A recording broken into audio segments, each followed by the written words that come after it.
Glad to see you, everyone. Hope everyone is safe and ready to go. Now, we work in workshop Biodiversity and Ecosystem Sustainability. We cooperate with the International Conference on Sustainable Futures, Environmental Technology, Social and Economic Matters. Biodiversity and Ecosystem Sustainability collaborates with the international conference. This is a peer-reviewed international workshop focusing on solving problems of biodiversity conservation and ecosystem sustainability from the point of view of applied science and education, which is the important basis for solving global problems of the mankind and sustainable future. And now, the first report on the topic, spatial variation of soil temperature fields in an urban park. Authors Kulish from Bogdan, Khmelnitsky, Melitopol State's Pedagogical University. Speakers Kulish.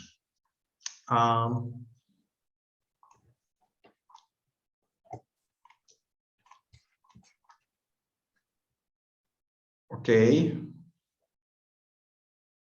Demo, please. Oh no.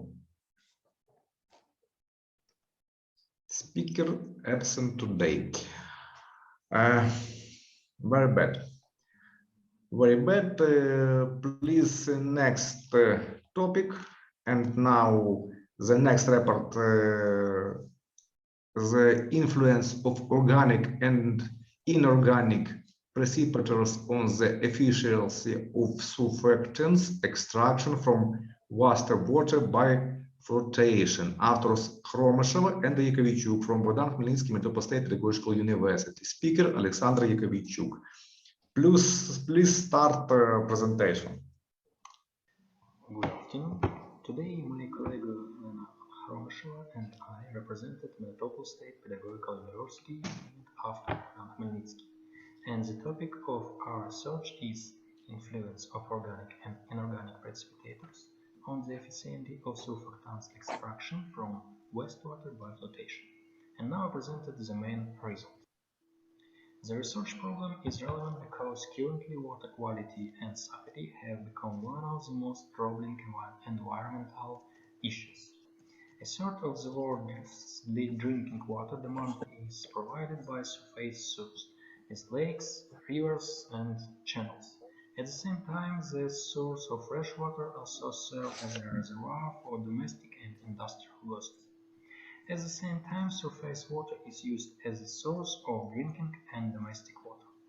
Emission of industrial wastewater contaminated with technical surfactants have led to a critical state of surface water source in Ukraine, which has been formed for a long time due to neglect of objective laws of development and reproduction of natural resources of Ukraine.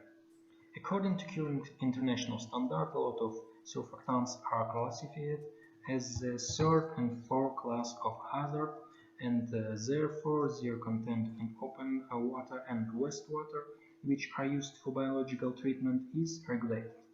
There is a need for improvement of existing and development of new methods of wastewater treatment of technical wastewater, which is quite a complex technological task. The flotation method deserves special attention as it is notable for its simplicity, cost effectiveness, high productivity, and widely implemented in flotation is known as a separation process based on the introduction of gas bubble as a transport medium. The spent particles, being hydrophobic and hydrophilic conditioned, then attach themselves to the bubble and move toward the surface of the aqueous solution. In this regard, the development of idea about the patterns of flotation removal of technical ionic surfactants is relevant from both scientific and practical points of view and allows to expand basic knowledge and provide a scientific basis for improving wastewater treatment technology contaminant with harmful substances. Research methods and materials. The objects of research are an N-hexadecylpyridinium chloride and is a CHDP and technical surfactants based on it, cetazole, which is widely used in industry. Sodium alkyl sulfates SAS with the formula CnH2n+1 OSO3 sodium where N is 10 or 16 were used as precipitators. To determine the effect of electrolytes on the solubility of sublights, a salt sodium chloride solution was used as an electrolyte. SAS solution were injected into CHDP and cetazole solution and continuous mixing in the quality required for the formation of sparingly soluble substance is a complex hexadecylpyridinium alkyl sulfates HDPAs 1-2 minutes before the start of flotation. In order to compare the efficiency of surfactants extraction with the use of SAS is a foam flotation and inorganic electrolytes, precipitation flotation used potassium 3 ferrum CN6 and potassium 4 ferrum CN6 which were introduced into the surfactant solutions. Flotation treatments of surfactant solution was performed on the unit, the main element of which was a 0.14 meters high glass column of 0.045 meter diameter. The bottom of the column and air disperser was a lazy crusty plate. The air was supplied to the column at the speed of 2.5 by 5.8 on 10 in -7 degree metron cube per second. The volume of surfactants solution poured into the column was 3 on 10 in -2 degree decimeter in cube. Flotation time 600 seconds. The efficiency of the flotation separation process of surfactants was related by the degree of their separation from solution, the alpha, where Cp0 and Cp surfactants concentration in solution before and after flotation. The solubility of sparingly soluble products of the interaction of cationic surfactants with sodium alkyl sulfates, the sublates, was determined by the turbidimetric methods. The surfactants content in the solution was performed by photometric method, which is based on the interaction of cationic surfactant with methyl orange and the formation of chloroform soluble yellow. And as a result, the solubility of mixed image cells sublates is low, and we can see this on the figure 1, and is determined by the length of the SAS hydrocarbon radical which is involved in their formation, and much less solubility of the compounds formed by the deposition of alkyl pyridinium ions by inorganic precipitants, and with increasing temperature in the range of 20 to 40 degrees of Celsius decreases slightly, and with increasing to 60 degrees of Celsius practically does not change. This can be explained by an increase in sublight particles formed by the interaction of hexadecylpyridinium chloride and cetazole with sodium alkyl sulfates, which dehydration of the particles causes. At all temperatures from the solutions by flotation can be removed the parts of the surfactants, which when introduced into the precipitator solution becomes part of the dispersed phase of the colloidal solution formed. With increasing temperature from 20 to 40 degrees of Celsius, solubility decreases slightly, then with increasing to 60 degrees of Celsius practically does not change. The lowest solubility has sublights formed using SHS. And we can see this on the figure 2. The values of the free Gibbs dissolution energy are in the range 48 to 68 kJ per mole, and increase with increasing temperature and the length of the SAS hydrocarbon radical. The obtained result indicates that SAS are quite effective precipitators and at the same time flotation collectors of the studied surfactants, which allowed them to be used as precipitators and at the same time flotation collectors of cationic surfactants. The point of intersection of lines that describes the dependence of the Gibbs energy of the SAS creation and the Gibbs energy of absorption of SAS, depending on the length of the carbohydrate radical, which correspond to sodium tetradecyl sulfide, coincided with the maximum point of the curve for the dependence of the degree of flotation isolation of HDPIS on the length of the carbon radicals SAS. We can see this on the figure 3. This can be explained based on the notion of absorption mechanical energy ratio of surfactants, which is described by the ratio of Gibbs free energy of surfactants absorption at the solution air interface of Gibbs free energy of the methyl formation in solution, according to which the efficiency of the collecting action of the SAS is maximal at AMR is 1. SAS and precipitators and the same time flotation collectors make it possible to reduce the flotation time up to 5 or 6 minutes instead of 10 minutes, which on an industrial scale can save material resource. The speed constant of the flotation extraction of CHDP by SAS with range long of hydrocarbon radical and cytosol by SDS, you can see in the figure of 5. As you can see, SHS has higher speed and accordingly efficiency.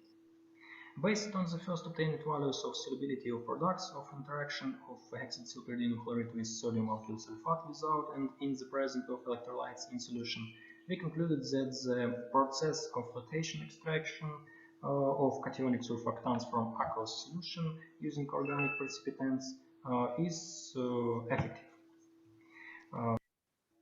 The efficiency of flotation extraction of the studied technical cationic surfactants can be increased by switching from foam flotation to precipitating flotation by introducing inorganic precipitators.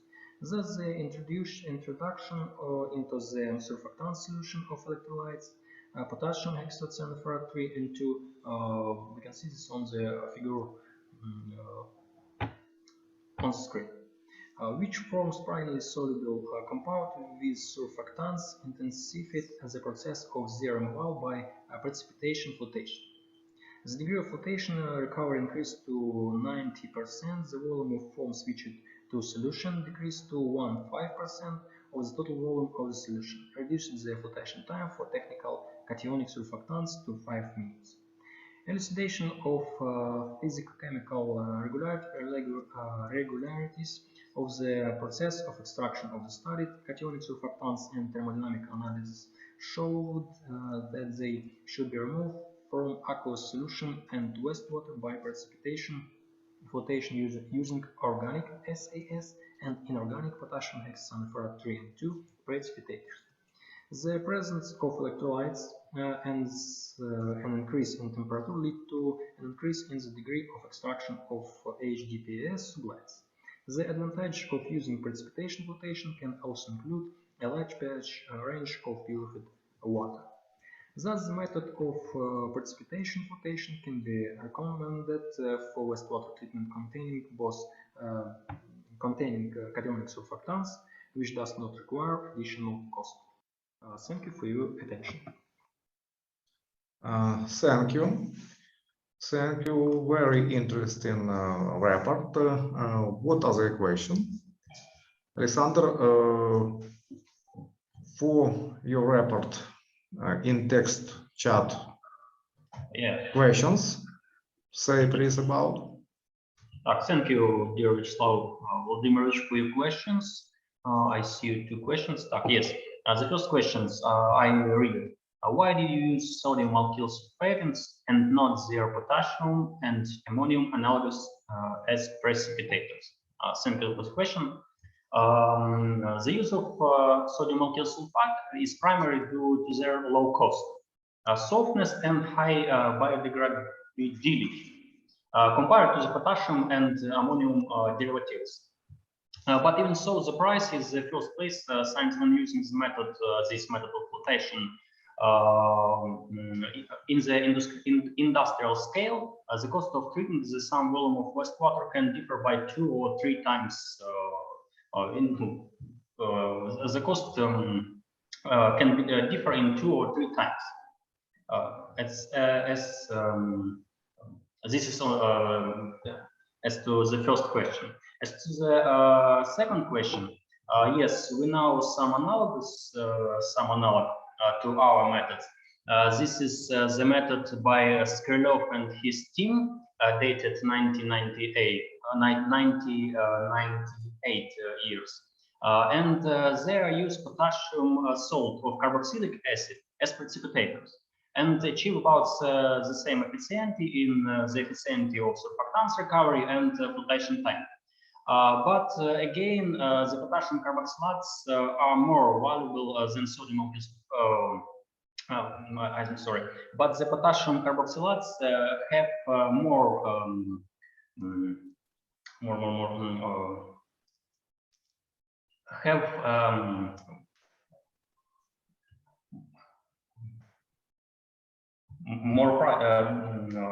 sorry, what is in English? This word. I want to say the potassium carboxylates have more price, and this is one of the main advantage in the cost of treating a certain amount of wastewater, because the cost of treating the same volume of wastewater can differ by 3 times, from 2 to 3 times, for 2 to 3 times. Because, for example, we can see that the price of some derivatives of kali, of potassium, I'm sorry, of potassium and sodium was. For example, the price of potassium acetate is 370 euro per kilogram, and in this time, the price of 1 kilogram of sodium acetate is 180 euro per kilogram, and this is the price. It's one of the advantage for these methods. Okay. Thank you for a very interesting report. Moving to the next report. Capabilities of the WEBBIRDS system in the process of assisting the impact of wind farms on seasonal bird complexes on the example of spring migration at the Botiieve wind farm in 2030-2021. Author Siokhin, Annenkov, Osadchyi, Horlova from Bogdan, Khmelnitsky, Melitopol State Pedagogical University. Speaker, Anastasia Horlova. Please play presentation. Thank you. Dear participants of the conference, let me introduce the research publication on the topic that you can see on the screen. The need to adapt traditional methods of ornithological observation is due to the peculiarities of the behavior of birds and their reaction in different phases of the annual cycle to the infrastructure of wind farms at the stages of planning, construction, and operation of wind farms. The ambitious attitude to the development of wind energy makes it necessary to critically study the versatile aspects of the interaction between operating wind turbines and birds. Therefore, an independent software system was developed, which not only provided the user with the opportunity to receive versatile monitoring data, but in tabular and categorical forms, but also contain tools for assessing the impact of the construction and operation of wind farms on birds. The WEBBIRDS system is designed as a web application that creates a single information network for all participants in the study of ornithological complexes. The main purpose of the study is to assess the impact of wind farms on the ornithological situation of a given territory through the element of the WEBBIRDS system called concentration gradient. Monitoring studies of the ornithological situation were carried out at the Botiieve wind farm in 2013 to 2021, according to generally accepted method by carrying out special expeditionary trips using vehicle and pedestrian methods of bird census. Studies were also carried out in the Tubal estuary formed by the confluence of the Velika and Mala Domuzla and Akcharak rivers and in the mouth of the Korsak river. The research paper is based on the result of observation of spring migration at the most massive movement of birds against the background of maximum species diversity. Data obtained during the monitoring studies in 2013 to 2021 at the Botiieve wind farm were entered into the program database and processed by the WEBBIRDS using the concentration gradient analysis method. Migration studies assessment of the intensity, safety, and impact on them were carried out using the basic methods of vector mathematics as well as algorithms used in the computer vision. Based on the results of research on the monitoring site of the Botiieve wind farm included in the program, a map is generated with vectors that you can see on the figure 2, indicating the direction of the nearest migration in relation to a certain point on the ground, taking into account the influence of other less numerous migrations. The algorithm of the model designed as a web application can be defined as follows.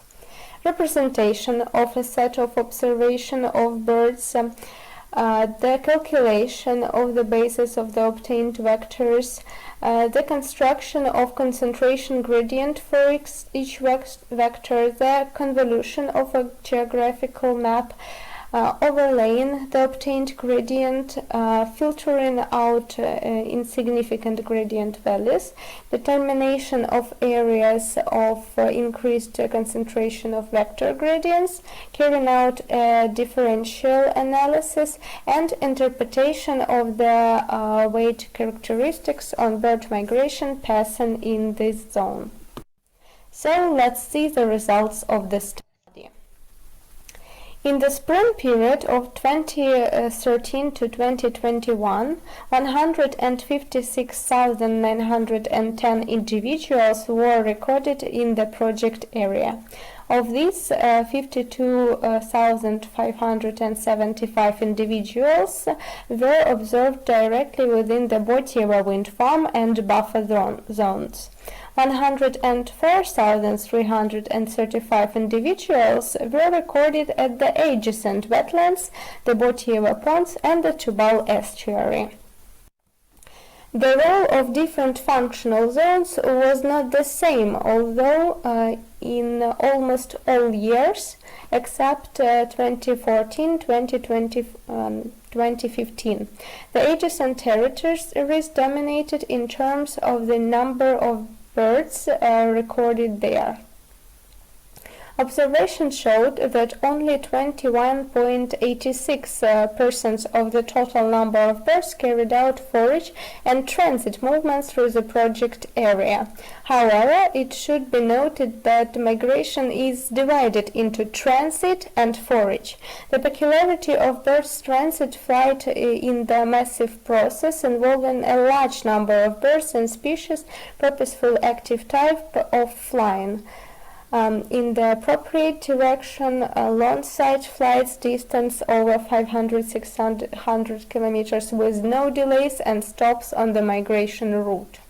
Of all migrants registered during 9 years, only a small part moved in the potentially dangerous altitude range of 51 to 150 meters. There were less than 1% of such birds. If a part of migrants is at a risk zone, the number of individuals and frequency of such cases is small. The bulk of migrants is accounted for either under the rotor-swept area or above the rotor-swept area. Since a significant part of migrants were pessiforms, more than 40% of migrants were observed at ground altitude up to 10 meters. For migratory birds, a significant factor of disturbance is the agricultural work during the year. For transit migrants, the territory of the Botiieve wind farm is not a place for them to stop due to the unattractiveness of its inhabitants. However, recently there has been a change in transcontinental migration when most geese and Eurasian cranes and others fly through the territory of Ukraine in transit.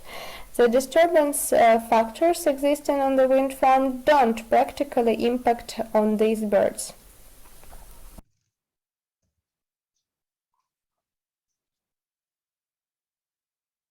That's all.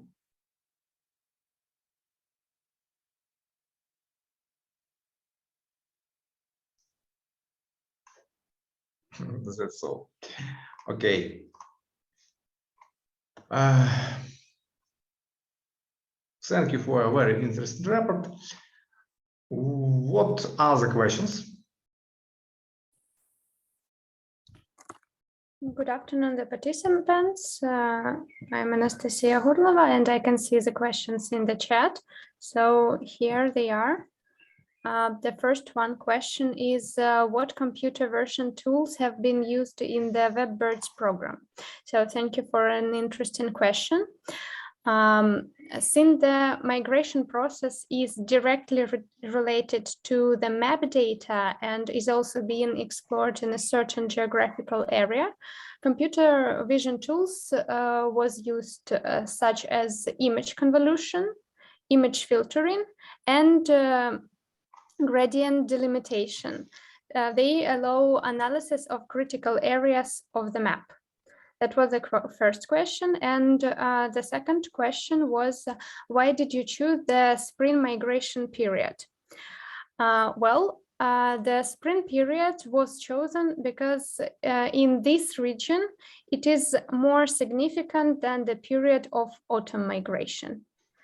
That's all. Thank you for the questions. Thank you. Next report.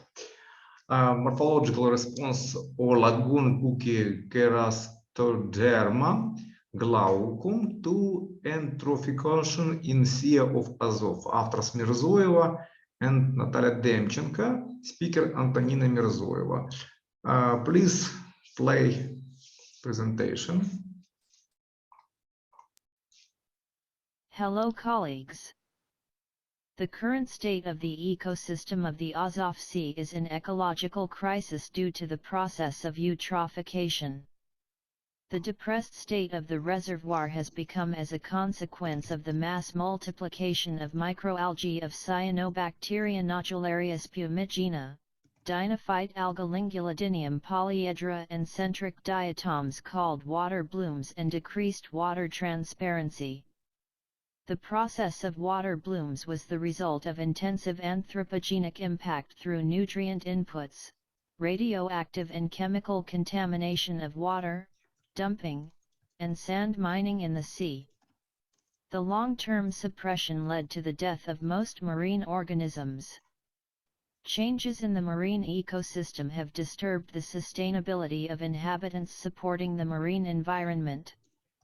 There are numerical reductions in populations of most shelf dwellers due to a decline in the number of dominant organisms of benthic communities such as bivalve mollusks. In bivalvia populations, the visible morphological changes have manifested as a result of the process of metabolism in the body, leading to changes in growth rate, abundance, and distribution in the marine environment. The marine bivalve is Cerastoderma glaucum or lagoon cockle. a representative of the infauna of shallow sand sediments of the European coast. It belongs to the family KRYVYI. Its closest relative is C. idole, originally inhabiting the Mediterranean Sea. The diversion of C. glaucum from its nearest relative, C. idole, and its distribution along the European coast took place at the end of the Miocene and the beginning of the Pliocene. It entered the Sea of Azov in the Holocene after the connection of the Black Sea with the Mediterranean. The physiology and evolutionary development of the species allows C. glaucum to be tolerant to physical factors of D_errant marine ecosystems. The cockles Ura-halenite of 5 to 38 and Ura-thermicity 25 allows the species to expand and diversify its habitat.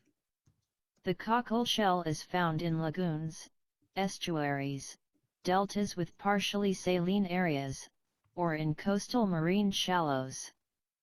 This species is an inhabitant of shallow waters. The maximum depth of C. glaucum survival does not exceed 0.5 to 1 m. The depth of submergence depends on friability, tidal fluctuations of water, and hydrolytic regime. Silted sands and shells are characteristic of the Sea of Azov. The submergence of the cockle shell is 3/1 of the total body area. Life expectancy depends entirely on habitat. In most of the experimental work done, the age exceeds 6 years for some populations. In conditions with increased mortality and poor growth, the GUR can often be reduced to 2 to 3 years maximum. An analysis of morphometric traits was performed to reveal the patterns of morphological adaptations in C. glaucum populations in the D_errant areas of the Sea of Azov. Mollusk shells sampling was conducted in early June 2021 on the coast of the Sea of Azov. The average water temperature was 18.5. The material was collected at 5 sites. Table. In this study we need to ND out what are the impacts now experienced by modern benthic communities at the head of the lagoon cockle. To do this, 14 morphometric features were selected for each C. glaucum, by which the condition of the species inhabiting the Sea of Azov will be evaluated. Measurements of the shell were made to an accuracy of 0.01 mm using a caliper. The investigated populations of C. glaucum had their own morphological features. The coefficient of variation of morphometric characteristics of the shell of C. glaucum in the Site 1 was in the range of 0.09 to 0.35%. The shell of the cockle shell of the Site 4 ranged from 0.07 to 0.43%. These small differences in values indicate similar conditions of the cockle shell populations. The smallest sizes were the cockle shells collected at Site 3 and Site 5. The coefficient of variation of Site 3 was in the range of 0.06 to 0.55%. The value, CV, for Site 5 was in the range of 0.09 to 0.32%. In the Site 2 population, the coefficient of variation ranged from 0.07 to 0.41%. The ratio of cockle shell sizes showed a trend of variation depending on the habitat. Analogous in appearance shells were found at Sites 1, 3, and 5. The shells were rounded, the contour of the shells globularly swollen, the crowns wide, usually strongly protruding. The symmetry of the form of shells in a ratio of height to length was observed. The slightly elongated hind margin of shells of the C. glaucum. At the Site 2 and 4 the shells also possessed strongly swollen roundish form. Asymmetry in relation to height to length and with more or less smoothed angles at the transition of dorsal margin to anterior and posterior, if there is an angle of posterior shoulder, it is usually equal. The SITE3 population differed from all other populations, showing the lowest values. The morphological distinction of the cockle shells in the Azov Sea was the arrangement of the ribs. The cross-section was shaped, of different height and length. Usually the flaps in the front part of the shell were found with rounded ribs in cross-section, in the middle trapezoidal, or in the second half of the middle part triangular with the triangular apex shifted to the lateral posterior facet. Most of the sample data on the number of ribs ranged between 17 and 27. The mean number of ribs was high for Site 1 populations, 21.19 plus or minus 0.29 having a relationship with shell size. Only Site 4 showed a similarly high number of shell ribs, table. Once again confirming the similarity of habitat conditions. The analysis of the histograms showed that the value of the index H, shell height, varies depending on the shell collection area. The highest index in the area of the Site 3, the lowest in the area of Site 5. In terms of the B/2 shell thickness, the values are off the charts at the site. The value L is the length of the shell, corresponding to the height. A slight elongation of the posterior end of the shell indicates the depth of burrowing into the ground. The normal location of the clam in the ground is 3/1 of the entire length of the shell of individuals. The highest values are at the Site 1 and 4. The index A, ligament length varies insignificantly compared to the variability of this trait. The dependence of ligament length as well as ligament shape on shell contour is practically not traced. The ligament length predominates in the largest individuals of Site 1 and 4, respectively. At the Site 3, the shortest shell ligaments were found, which belong to mollusks with abnormalities in the structure. The characters B, C, D, E, F, H, I, J correspond to the proportions of shells of mollusks. The number of ribs index, M, varied depending on the size and age peculiarities of cockles in individual study areas. Trait, L, hypothetical suggests that shell thickness indicates water salinity. The highest index at Site 1 was 1.03 plus or minus 0.05, figure. On the other hand, showed that low mean salinity negatively affects the growth of sea glaucum from the Baltic Sea. Described respectively isometric and positive relative growth in sea glaucum from several Mediterranean, Atlantic and Baltic sites. This wide variation in the relative growth of the species is certainly due to genotype, but also various local specific environmental factors can strongly influence the variations in shell shape present in bivalves. It is worth noting that the allometric growth of sea glaucum are a functional response to different habitat typologies. Thus, allometry was evident in Site 2 and 4. Indeed, bivalves are known for their remarkable morphological diversity and phenotypic plasticity, which is perceived as the main algorithm that allows organisms to survive under changing environmental conditions, especially for sea glaucum, which proved its ability to withstand extreme and unstable environmental conditions in different areas of the Azov Sea. Conclusion. During the morphological measurements of cockle shells of Cerastoderma glaucum in the 5 studied sites of the Sea of Azov revealed differences. According to the complex of morphological features, the most distinguishable were the size and allometric shape of the shell, its thickness, and the number of ribs. The result of the work showed that the most favorable conditions for the full development and life of cockles are the areas of Sites 1 and 4 based on their size, and therefore the age of the mollusk. Although small deviations from the norm were observed, As for the rest of the study areas, the area is subject to constant natural fluctuations in the environment. From what was observed uneven morphological and physiological development of individuals, early mortality. The supposed hypothesis that eutrophication of the Sea of Azov affects the morphological development of cockles is not confirmed. For more exact statement, it is necessary in the further researches to carry out a number of researches connected with physiology of mollusks Erastoderma glaucum. Hello.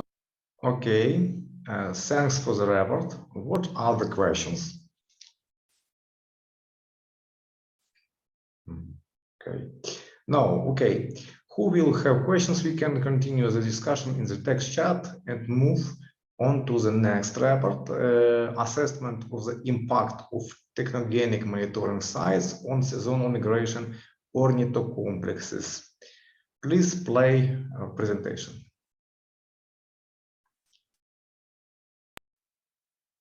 Thank you. Dear participants of the conference, let me introduce you the presentation on the topic you can see on the screen. The Azov Black Sea coast of Ukraine is recognized as one of the most important migration routes in Europe.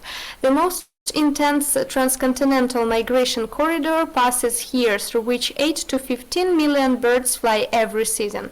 At the same time, the Azov Black Sea region of Ukraine has the largest wind potential in the country, which leads to the development of a large number of wind farms here. The development of a scientific and information system for monitoring, assessing and forecasting the state of biodiversity in the territories of wind farms in the region is very important. To achieve this goal, old research methods are not enough. We need new technologies. At the initial stage, we used the recommendation of the Scottish Natural Heritage Foundation, SNH. On their basis, a team of authors developed the WEBBIRDS Birds Fly Easy Birds complex, designed to adapt the SNH recommendations to domestic realities. The studies were carried out in the Azov Black Sea region of Ukraine at 14 monitoring sites in the period from 2010 to 2021. Most of the expedition works was carried out using the methods of fixed vehicle and pedestrian sensors on transects, as well as using stationary vantage points. Expedition trips to the territory were carried out during massive migration waves. Surveys were made with the equipment and programs that you can see on this slide. To determine the species, sex and age of birds, as well as the characteristics of seasonal outfits, we used the European Bird Guide. In addition to the methods of collecting and processing field data and the methods of analysis described above, methods have assessing the impact on ornithocomplexes were also used the authors' complex of WEBBIRDS, Birds Fly, Easy Birds web platforms. WEBBIRDS assesses the risk of bird collision with wind turbines. Birds Fly analyzes migration processes, calculates risk ratios for migratory birds. Easy Birds makes analysis based on CRM, collision risk model, and PBR, potential biological removal calculations. The most important aspects of performing work according to the methodology of the Scottish Natural Heritage Foundation is the assessment of the impact on mortality rates, the calculation of the probability of bird collision with wind turbines, and potential biological removal. In our opinion, the WEBBIRDS Birds Fly Easy Birds software complex has a number of advantages. Coverage area of the wind farm territory and buffer zones by monitoring studies of seasonal ornithocomplexes. The WEBBIRDS complex takes into account almost all the migrants seen the perched ones, and as well as all the birds' voices heard, while the CNH methods preferentially takes into account migratory birds. When using the WEBBIRDS complex, the number of hours for carrying out research depends on the area of the wind farm and averages 5-7 hours. Coverage by monitoring studies of nearby areas of high biodiversity, objects of the nature reserve found, the Emerald Network. The SNH method focuses on target species, while the WEBBIRDS complex includes a larger list of species that are characterized as vulnerable due to the operation of wind farms and are included in the EU guidance and on wind energy development in accordance with the EU nature legislation. The budget for monitoring time in the SNH method depends on the number of VPs. When using the WEBBIRDS complex, 1-2 vehicles with 3 researchers can be involved in a small wind farm area. Mobility in the processing of census results. PBR calculation, both in the case of the SNH method and in the case of calculation of the WEBBIRDS complex, are made using the same set of indicators, but the WEBBIRD complex uses the N-mean indicator directly for the wind farm territory.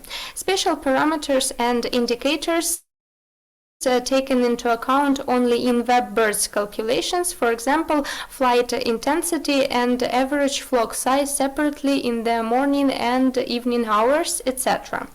Complementary of WEBBIRDS databases with RCG software tools. Let us look on an example of a summary table generated using the functions of the WEBBIRDS web application. The generated table provides data on birds migration at the Overyanivka and Novotroitsk wind farm during the monitoring period.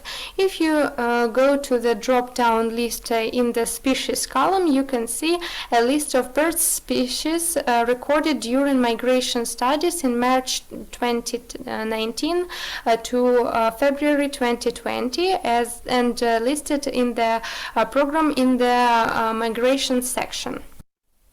The mechanism for creating summary table common to data for common to population evidence receives in the WEBBIRDS web application, where it in turn was listed in the line population evidence based on data provided by BirdLife International 2015.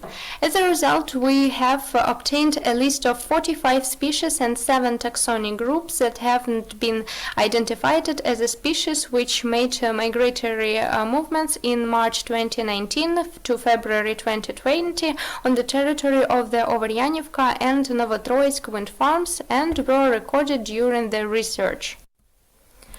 You can find the widened distribution of mechanisms of creating the summary columns in our scientific publication.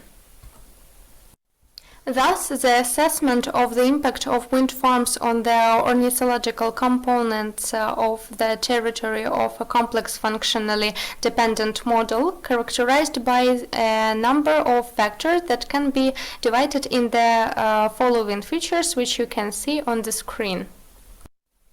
To measure the quantitative changes in the species compositions of birds, a population coefficient was proposed, calculated on the basis of the total impedance of the recorded species within the project area of the wind farm site and the European impedance of their species.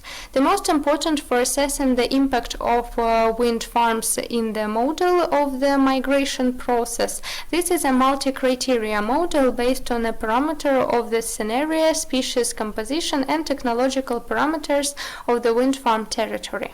As a result, when using this model, you can get a value that, when compared with the expert's assessment, gives the final results for the analysis of the migration process.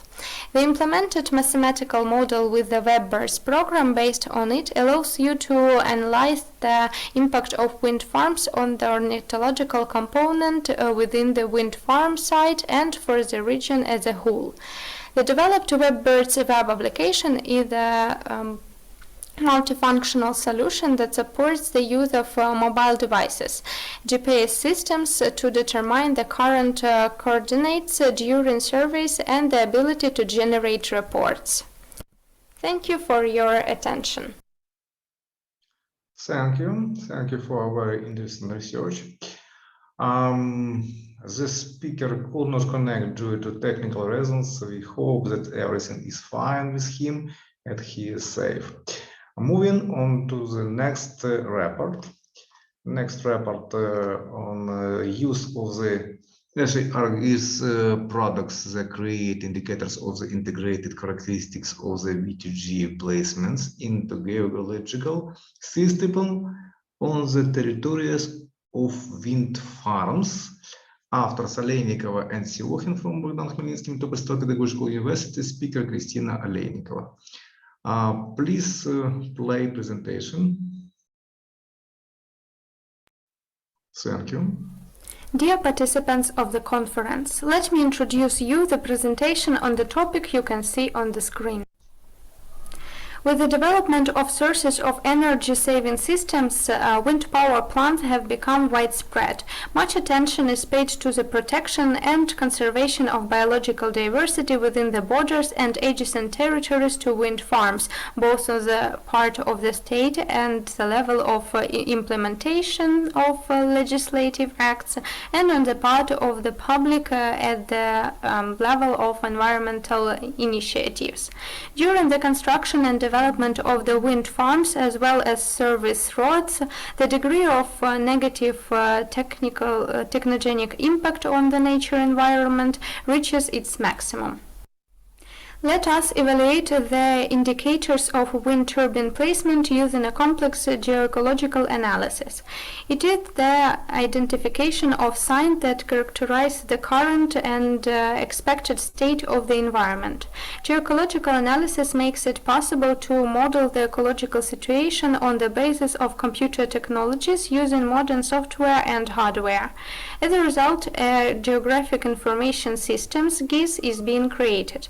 When processing information data and preparing for mapping as the main product of the analysis, GIS technologies were used, namely ASRIS ArcGIS software products. You can see the methodology steps that were made in this research: the analysis of the territory, the formation of the boundaries, the identification of main zones, the analysis of the ratio of risks, the characteristics of the density, the construction of Siokhin polygons. Siokhin polygons have the unique property that each polygon contains only one input point, and any location within that polygon is closer to its associated point than to any other polygon points.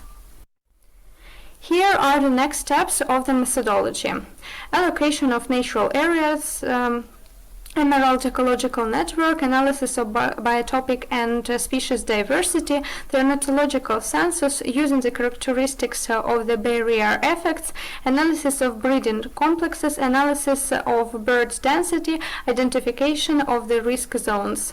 They were placed within the highest concentration and species diversity of wildlife objects. Recommendations and mechanisms have been developed to minimize the impact of wind turbines on the biological components of the geosystem. The application of this method of geoecological analysis gave us the following results. Here is the placement of point data for the location of wind turbines. Now we can see the formation of the boundaries of the wind farm site based on 500 meters buffer zones around the VTG or zones of potential impact. Here you can see the formation of impact zones. On this slide is analysis of the ratio of risk volumes and free movement zones. More details are in the next two slides.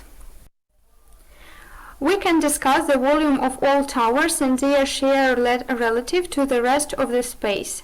The volume of one tower outside the ratio area you can see in numbers on the slide.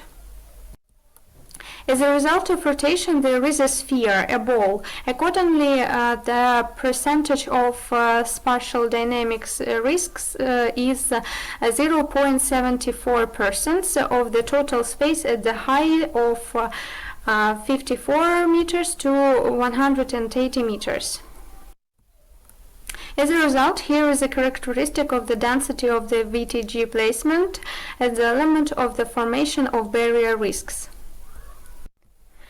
And now, the construction of the sites and polygons and their analysis to determine areas of barrier risks.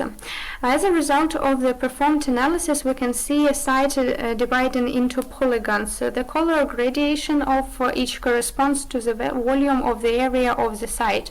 Risk zones are highlighted in dark brown colors are border areas. Here is identification of natural areas and emerald ecological network. An integrated approach was used in the accessing of the territory of the emerald network. Within the boundaries of the wind power plant and 500-meter buffer zones, the territory of the emerald network was considered in detail, which part of it are natural and which are anthropogenic. Particular attention was paid to natural areas and their location relative to the 500-meter zones of impact. Estimated characteristics based on the cartographic analysis are presented in the table 1. Analysis of biotopic and species diversity in the assessment of the impact area as an integrated approach to the study and analysis of the territory using the example of vegetation and bird census. Spatial analysis taking into account 500-meter buffer zones. More detailed information you can see in our publication. Analysis of migrations and dangerous height taking into account barrier risks. In this case, the map shows areas in dark color where the wind turbines are located more densely and make a certain risk zone for mass migration at dangerous heights. The analysis of breeding complexes in the risk zones. The result of census data for the breeding period of 2021 are presented in Figure 15 and Table 2, where aerial indicators are considered. Analysis of the abundance and location of these concentrations make it possible to identify areas of large bird gathering, taking into account barrier risk zones, to analyze this ornithological situation at the wind farm site. Allocation of zones for the implementation of mechanisms to minimize the impact of wind turbines on geoecological systems. Particular attention is paid to ecogeographic mapping and the scheme of its implementation based on GIS technologies, the purpose of which is to prevent, reduce and compensate for environmental damage. Geoecological analysis make it possible to compare various spatial information with each other. There were zones of local stress in the study area, which is typical to some extent for natural and technical geosystems. GIS technologies make the geoinformation system an indispensable tool for analyzing information on the state of natural and technical geosystems. Geoecological analysis contribute to a complex assessment of the ecological state of the wind farm site and the development of recommendations for minimizing the impact of the wind farm on the natural environment and its components. Based on the data obtained, recommendations and justification were made on the possibility of building a wind farm and its infrastructure, on limiting the impact on individual biocomplexes, on minimizing damage to flora and fauna during the construction and operation operation of a wind farm.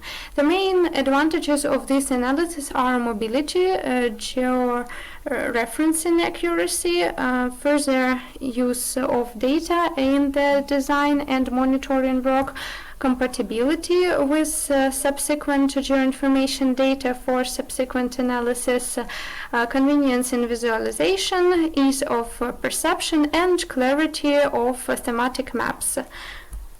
Thank you for your attention. Thank you. Thank you. Very interesting research. What are the questions? No. Okay. Please write questions in the text chat while the video presentation is in progress. Moving on to the next report. Next report, response of air swarms to the change in the aggregate structure of floodplain soils. After Stutova, Zhukov from Bogdan Khmelnitsky Melitopol State Pedagogical University, and Kuna Zhukova from Oles Gonchar Dnipro National University. Speaker Anna Tutova. Please play demonstration.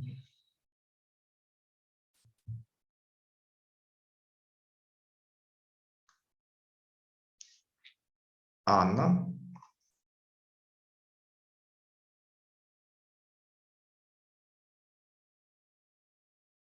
We see presentation or not see you. Let me introduce the report. Response of swarms to change in the aggregate structure of floodplain soils. There is thus a consistency in the current scientific literature on the great importance of aggregate structure in soil function. The aggregate structure is seen as a factor that shapes the habitat of the soil biota. The dependence of the aggregate structure on the influence of living organisms, primarily ecosystem engineer, is also recognized. However, information on how aggregate structure directly affects soil animal population is extremely scarce. This is also no information on the role of soil animal in the spatial variation of aggregate structure. The aim of our work was therefore to solve two tasks. The first, to find out how soil aggregate structure affects swarms abundant at the ecosystem level. To the second, they reveal how swarms affect soil aggregate structure at the ecosystem level. The study was carried out in the oak forest in the floodplains of the Dnipro River, Dniprovsko-Rilsky Nature Reserve, Ukraine. Soil properties were measured at 105 points, which were located on a regular grid. The points and locate in the center of 3 × 3 meters squares. This which reliefs was made. The squares are contiguous with each other, constituting a polygon.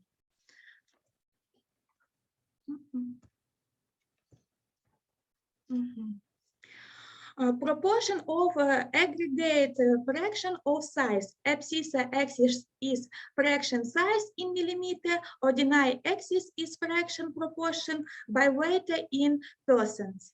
The soil texture is the relation of primary soil particles of different sizes. The primary soil particles are bound into the aggregates and are retained in this state by adhesives of organic and inorganic origin.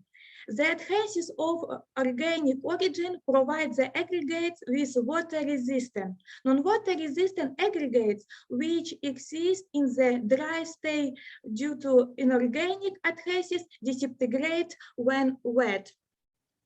Soil aggregation is a key ecosystem process leading to the formation and stabilization of soil structure, consisting of soil aggregates and the resulting matrix of four spatial. The aggregate structure is the proportion of aggregates of different sizes.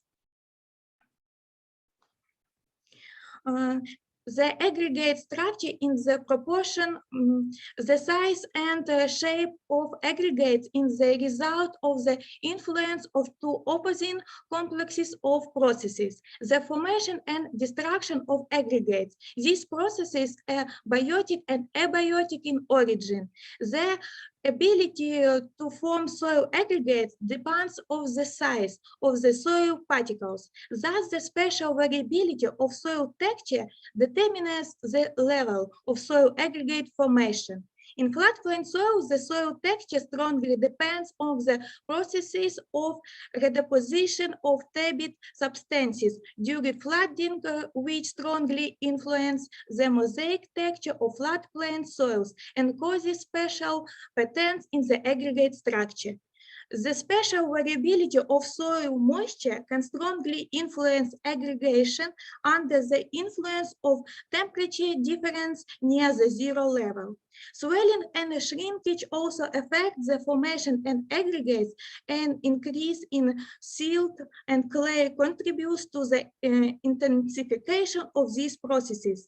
Also, the phenomena of soil salinization, which are typical for the floodplains, is steep rivers affect the soil aggregate formation and the resistance to destruction.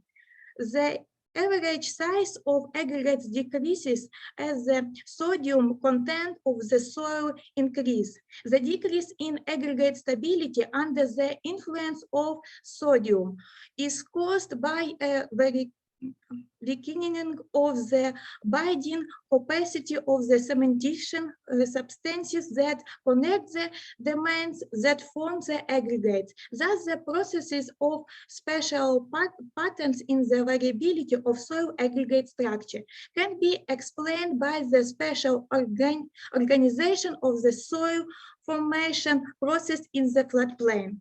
Plants are important in the formation of soil aggregates. The root system of plants contribute to the formation of soil aggregates, mainly mesoaggregates. The soil aggregates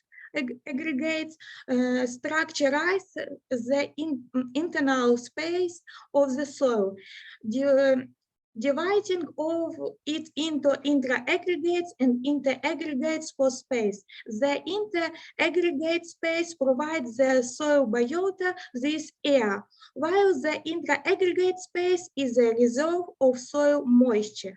Thus, due to the aggregate structure, the soil combines anaerobic and aerobic conditions.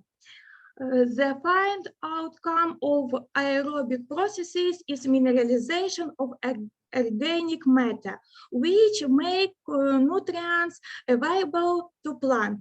The final outcome of anaerobic processes is humidification, which provides stability of the soil environment, both through immobilization of nutrients in the organic matter of the soil and through the formation of a water-resistant soil structure. A high proportion of mesoaggregates provides the optimal ecological regime in the soil. Cause of fine aggregates create unfavorable living conditions for the majority of pedobionts.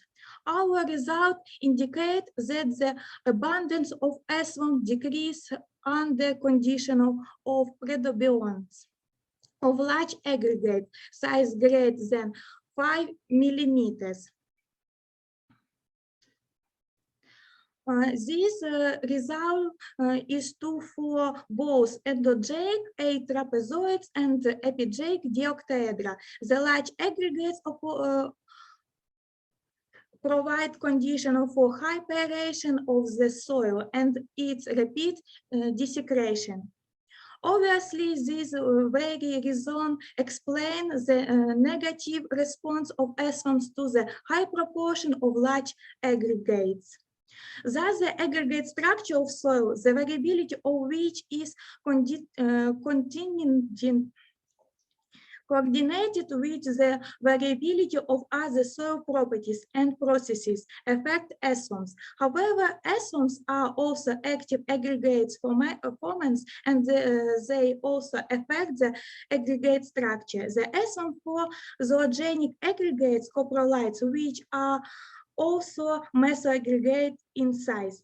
The hypothesize that earthworms, in the case of their influence, should explain then part of the variability of soil aggregate structure. Then factors of other origin do not explain. The soil penetration resistance is a reliable marker of variability of whole complex of properties. A measurement of this index in the soil profile indirectly indicates variation in other soil properties. The shape and increased stability of coprolites positively affect aeration, water infiltration, water holding capacity of soil, and increase the specific surface area. The coprolites can persist for several months and even year, depending on soil moisture and temperature. Conclusion: the aggregate structure of the soil is influenced by the pedogenic, phytogenic, and zoogenic factors. The action of these factors is spatial structure. The endogenous earthworms, a trapezoid, is more sensitive to the effect of soil aggregate structure than the epigenous dioctaedra, an increase in the proportion of large aggregates greater than 5 mm in size negatively affect earthworms abundance. The response of earthworms to the proportion of meso aggregates is predominantly bell-shaped. Earthworms at the ecosystem level stimulate an increase in the proportion of meso aggregates. Thank you for listening. Thank you. Thank you. I have a question in the text chat. We will be grateful for your answer, please. Anna.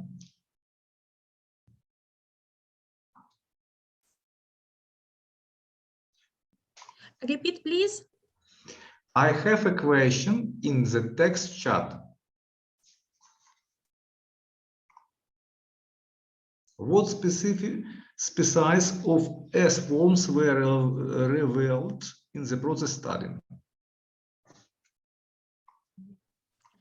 3 pieces for earthworms: Dendrobaena octaedra, Oparactodea trapezoid, and Oparactodea rosea. Thank you. Questions, please? No. Okay, next report, possibly impact of different scenarios of climate change on the formation of some ecosystem services in the Azov Black Sea region. After Chernivtsi from Black Sea, Wetlands Monitoring Unit of the Interdepartmental Azov Black Sea Ornithological Station, Demchenko from Institute of Marine Biology, Podorozhny from Melitopol State Pedagogical University named after Bogdan Khmelnitsky. Speakers Sergei Podorozhny. Please play demonstration. Hello dear colleagues. As a rule, the researchers now understand ecosystem services as the quite wide range of the forms of the use of the functions of ecosystem, based on the need of the society to use the natural resources in the sparing mode, which will not lead the natural processes and the individual ecosystems to depletion. Biodiversity has been and remains as one of the most difficult service which is amenable to research and forecasting. At the same time, the climatic changes influence on significantly both biodiversity as a whole, its individual components, and the welfare, well-being, of the person, which he receives on the basis of biodiversity. and if the influence of the climatic changes directly on the individual aspects of diversity is in the focus of the scientific research today, so the assessment of the influence of such changes on ecosystem services in the Ukraine has been studied weekly yet. On this background, realizing the need to move forward on the path to the solution of the actual problems of management of natural, semi-natural, and artificial ecosystems, there have been arisen the views which the authors have tried to express in the article. Dialectically, these views are not new, and they suggest gradually moving from the particular to the general, including the individual ecosystems or their composite biota in the research cycle, on the example of which it can be traced the possible qualitative and quantitative changes reliably that reflect on the socio-economic consequences of the exploitation of bioresources of these ecosystems inevitably. The research carried out in the framework of the project Building Capacity for a Black Sea Catchment Observation and Assessment System Supporting Sustainable Development, 2009 to 2013, of the 7 Framework Program. We have been made the attempt to present such consequences on the example of ecosystems and the individual elements of biota, which are significantly separated from each other at first sight, which have been the most studied, and the consequences of the exploitation of these resources can change the accents of ecosystem services. To such ecosystems, the use of resources by human lies on the surface and forms the significant services for the economy. We have attributed the ecosystem of the Sea of Azov with its historically established fish resources, the ecosystem of the delta of the Danube, where renewable storage of building reed has become the important branch of the economy, the zonal steppe ecosystems and their surrogate derivatives such as agroecosystems that will change inevitably under the influence of the different scenarios of the impact of climate. The presented results of the research will help people who make decision in the questions of the use of nature during the formation of the strategy of the sustainable development of the region. In literature, there are no unequivocal views about scenarios of climatic changes. In various geographic areas these changes manifest themselves differently. In addition, they are amplified by human interference and nature management. The analysis of hydrometeorological data in the Azov Sea basin gives a possibility to determine several, the most probable for the region, scenarios of climate changes: 1. Increase of temperature and increase of precipitation, 2. Increase of temperature and decrease of precipitation, 3. Decrease of temperature and increase of precipitation. Azov Sea ecosystems. Main trends of climate changes for the Azov Sea ecosystem are the following. Increase of precipitation and, correspondingly, the volume of river drainage is a major determinant of salinity. It influences on fish productivity, forming the food base in the former decades. Increase of salinity in the Sea of Azov brought about the appearance of the comb jellyfish Nemiopsis lidii, which greatly undermined zooplankton biomass and affected productivity of most short-cycle fish species: European anchovy Ingroiles and Chrysicolus and Azov sea sprat Clupeonolical triventris. For the Sea of Azov, we can forecast the changes of fish communities and general indices of fish productivity according to 3 above-mentioned scenarios. These scenarios can have a noticeable impact on socio-demographical situation in the region. First scenario will lead to decrease of salinity due to increased drainage of the rivers. This scenario is the closest to present conditions. Increase of air temperature will bring about increase of water temperature. As it was mentioned above, this trend will lead to further desalinization of the Azov Sea. Currently, the sea salinity, which is typical for a natural condition of the sea. Further decrease of salinity up will not lead to any considerable changes in ichthyofauna structure. The European anchovy and Azov sea sprat will remain to be dominating commercial species, and current trend of their number growth will continue. The increase of stocks of these fish species will assist to improvement of socio-demographic situation in the industry. The increase of their catch will promote the growth of workplaces in extractive and processing fish industries.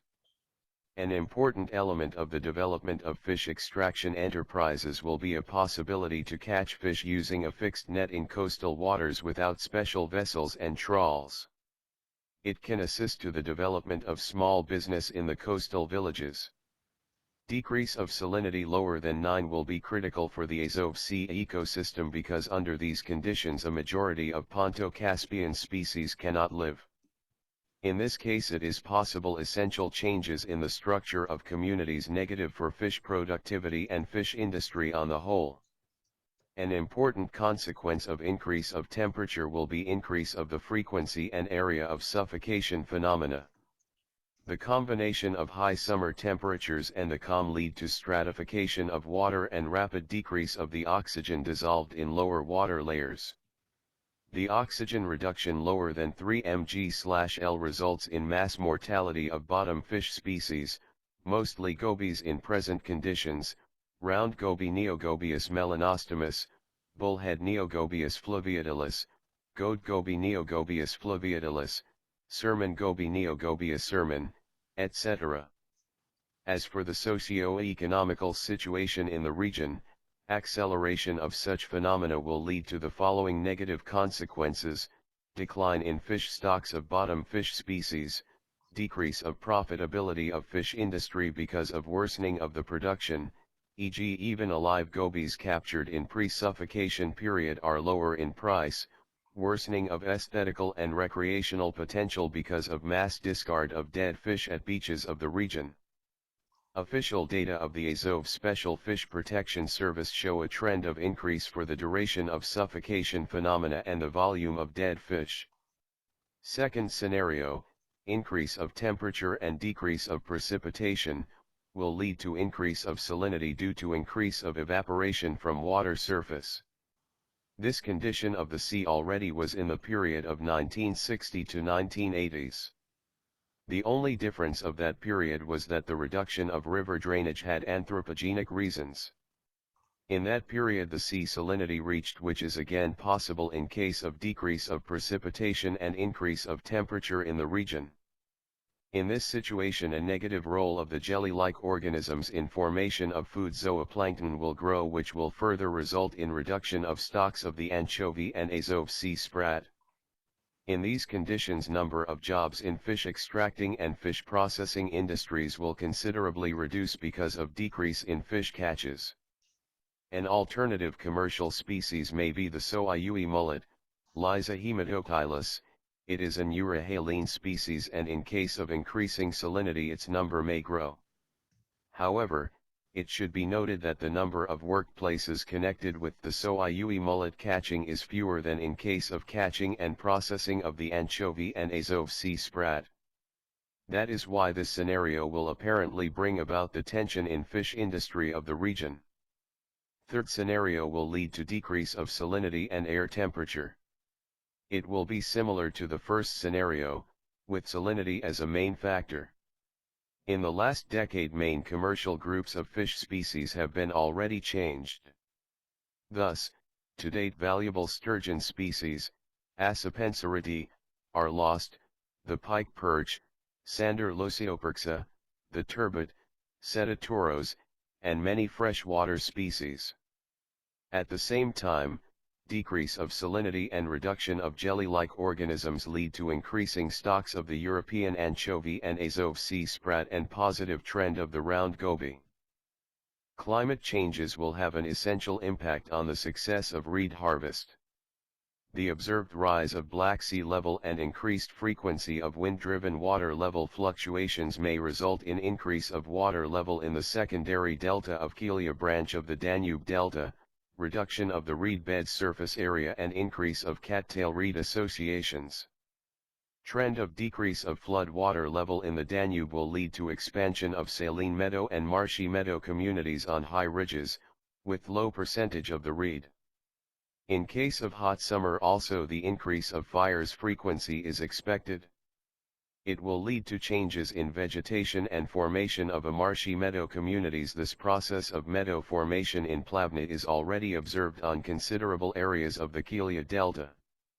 The fires will change the cell membrane structure of the reed due to accumulation of ash constituents in soil, which make parenchyma thinner, and the stalk more fragile. The latter will substantially reduce its commercial value. Shortening of the harvest period directly in Plavny as a result of delaying leaf fall and considerable fluctuation of water level will lead to survival of only powerful harvesting companies, which will be equipped with Sega combines.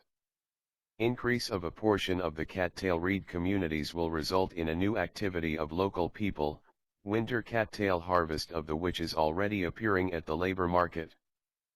According to the results of the monitoring in the North Azov region in 2010 to 2011, we have noticed a meadowification trend of steppe communities due to increase of phytocyanotic role of Elytrigioripans, cynodon-dactylon, on dark and light chestnut low fertile soils.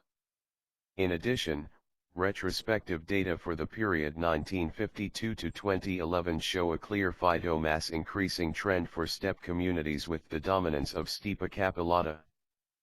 Phytomass growth is a direct consequence of increasing amount of precipitation and air temperature. If this trend of increasing precipitation and air temperature continues, it may lead to meadowification of southern steppes. Meadow vegetation communities take an insignificant portion within the studied section of the coast, and changes in their structure cannot cause any serious economic effects. Though, at the local level, changes of the meadow community's productivity can have a substantially effect on productivity of pastures and hay fields. Thus, for 2 years of observation, 2010 to 2011, phytomass of meadow communities with the dominance Elytrigioripans in monitoring areas had a positive trend. In case of the first scenario, increase of air temperature and decrease of precipitation, the productivity of Puccinelia gigantea meadows can reduce 2 to 3 times. Respectively, number of grazing cattle or volume of haymaking will be also 2 to 3 times reduced. With average productivity of these communities of green mass and market price of hay in the region as 1 UAH, loss because of lack of forage, for a single mowing, would be equal from 500 to 520 thou. A year, e.g. monitoring plot at the right coast of Molokny Lyman. In meadow communities of Elytrigioripans the productivity can drop 6 to 7 times, and the loss will be about 80,000 UAH. In case of the second scenario, increase of air temperature and increase of precipitation, the productivity of meadow conosters can rise by 20 to 30%. In this case the overall commercial volume of hay can increase to from 600 to 750 to 800 thou. UAH/year, total for monitoring plots of Molokny Lyman and Sevashik Bay. At the present time, a major profitable type of activity in steppe areas is the cattle raising. The situation in the Azov Black Sea region, observed in 2010 to 2012, are connected with extreme high temperatures in the spring-summer period, and except for direct increase of air temperature and drought of soil, it leads to the considerable reduction of the watering area of near-water habitats and creates very favorable conditions for transformation of the locust, Locusta migratoria L. in the gregarious invasion form. This situation is worsened with embankment and regulation of most rivers flowing into the limans of the Azov and Black Seas. Long-term observations show that potentially the most dangerous localities of the locust in Ukraine are the Danube River Delta and lower reaches of the rivers entering into the eastern part of the Azov Sea. In 2012 the locust invasion has seriously damaged agricultural lands in south regions of the Russian Federation. But appearance of the locust outbursts at the Ukrainian Black Sea coast is only a question of the time. The situation with its harm to agriculture is worsened by imperfection of means of struggle against the locust, above all different pesticides.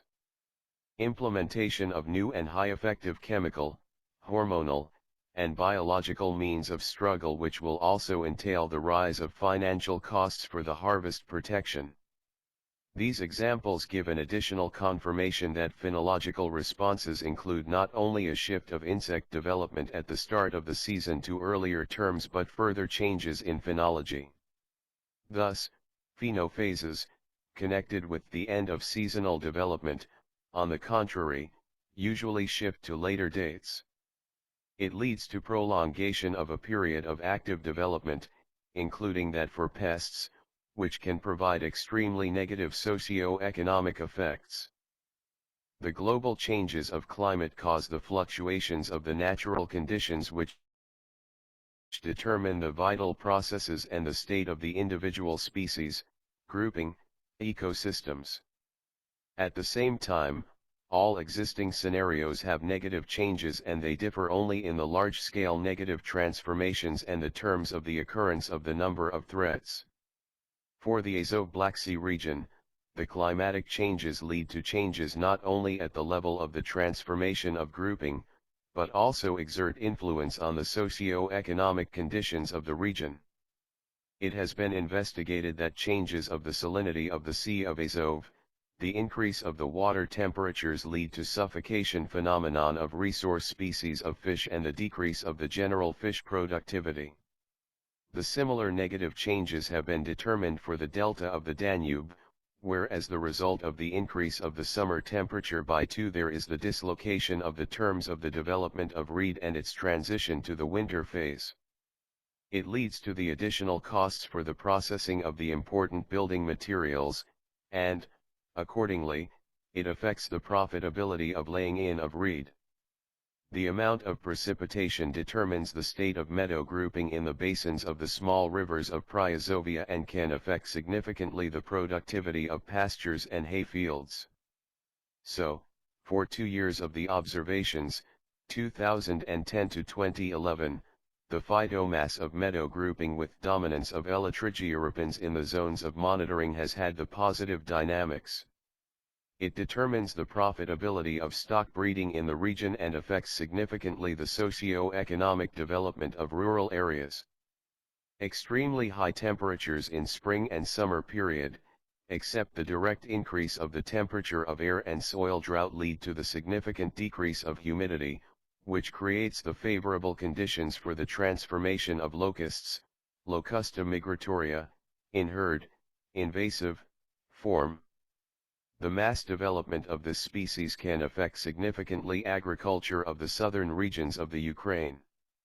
In general, it should be noted that the different scenarios of the climatic changes affect the quality and availability of ecosystem services in the Azov-Black Sea region. Good afternoon. Thank you. Questions from conference participants. In which way it is possible to avoid negative consequence of climate change for stock breeding in Sivash region? Sergei? So, one of the options of negative dramatic consequences avoiding might be expanding of areas for traditional forage crops, for example, alfalfa, Medicago sativa, and also breeding of brand new for the region forage crops as African millet, Penicetum glaucum, which is important crop of arid areas due to its resistance to challenging weather. Thank you. Thank you. And next report. Affects the recreation on the spatial variation of soil physical properties. After a look from Bogdan Khmelnitsky, Melitopol State Pedagogical University, Malenko and Botiieve by KRYVYI RIH State Pedagogical University. Speaker Yana Malenko. Thank you. Play, please. Good afternoon, dear ecologists. Let me present a report on the topic Effect of Recreation on the Spatial Variation of Soil Physical Properties. Introduction. Park plantations are an important component of the urban environment that perform a wide range of critical ecological functions. A scientific number of these functions are related to the condition of the soil cover of park. The recreational loads strongly affect the soil. Understanding the effect of human-included disbalance on ecosystem process is important for recreational area management. Human trampling of the soil causes most of the impact that reaction has on soil and vegetation.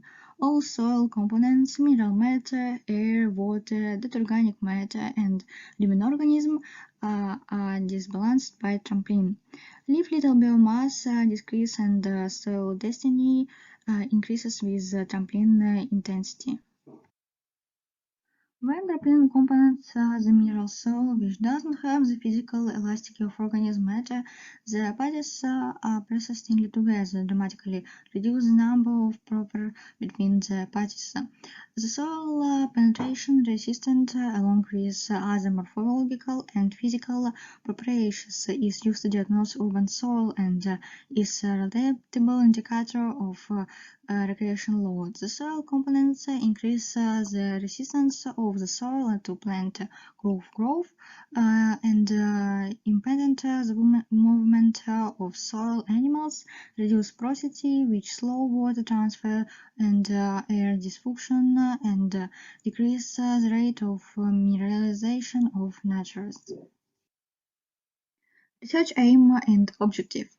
The aim of our study is to test the hypothesis that the recreation load causes the formation of spatial patterns of soil preparation, which by the excellent rate exceed the zone of direct influence.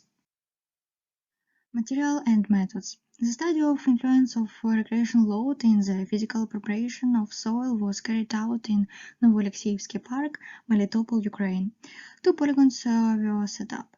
The soil penetration resistant and soil moisture measurements were carried out in polygon number 1 in October 2020 and in April 2021.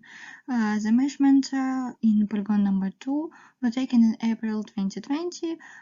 Each polygon contains of a network of 105 sampling points located along 7 translate with 15 sampling points each.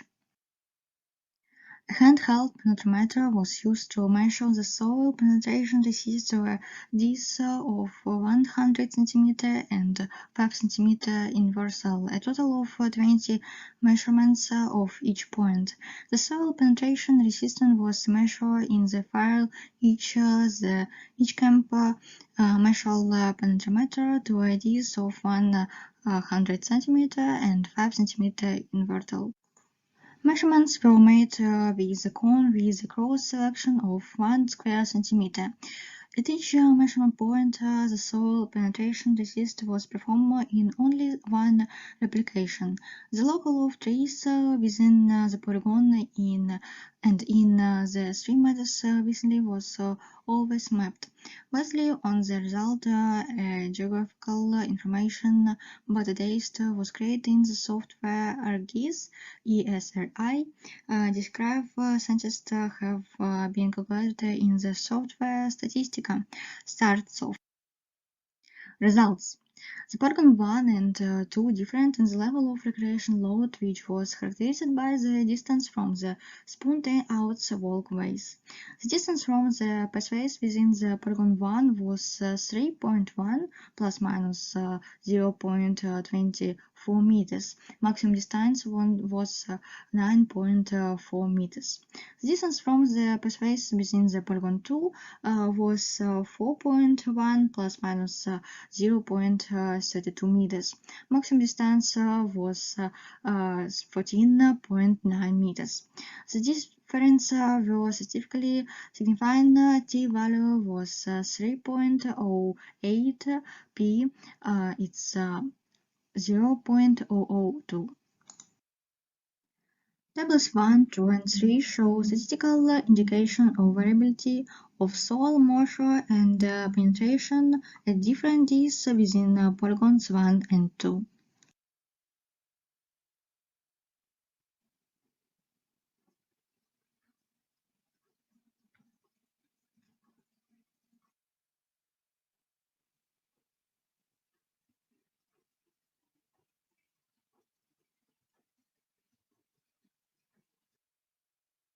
Thus, an increase in the soil penetration resistance in vice was observed both near the recreation paths and a considerable distance from them.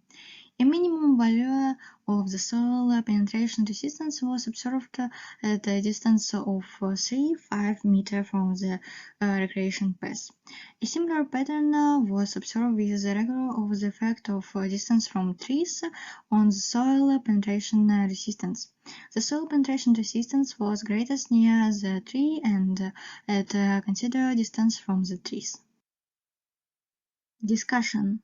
Soil penetration resistance measure with a cone penetrometer is an important parameter in many soil management studies.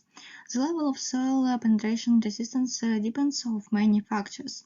The penetration resistance is a physical property of soil that depends on soil texture. The regression coefficient obtained from the GLM analysis the dependence of soil penetration resistance on soil moisture and the distance from the regression paths and trees are given in the table.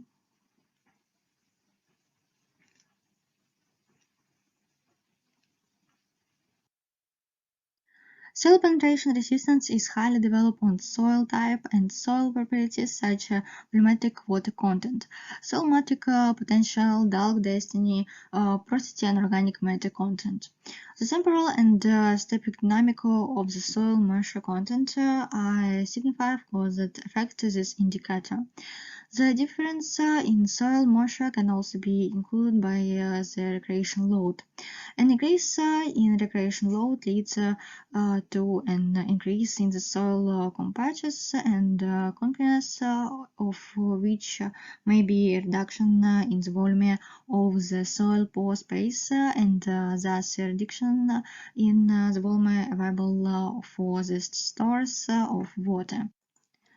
Also, an increase of compactness leads to an increase in the proportion of small pores, which increase the intensity of capillary upfeed of the water and thus contribute of increase in the rate of every point of water from the soil surface. The regression can have not only a direct effect on soil moisture variation, but also an indirect one. The systematically movement a large number of people leads to an increase in the soil compaction, which is reflected in the soil penetration resistance.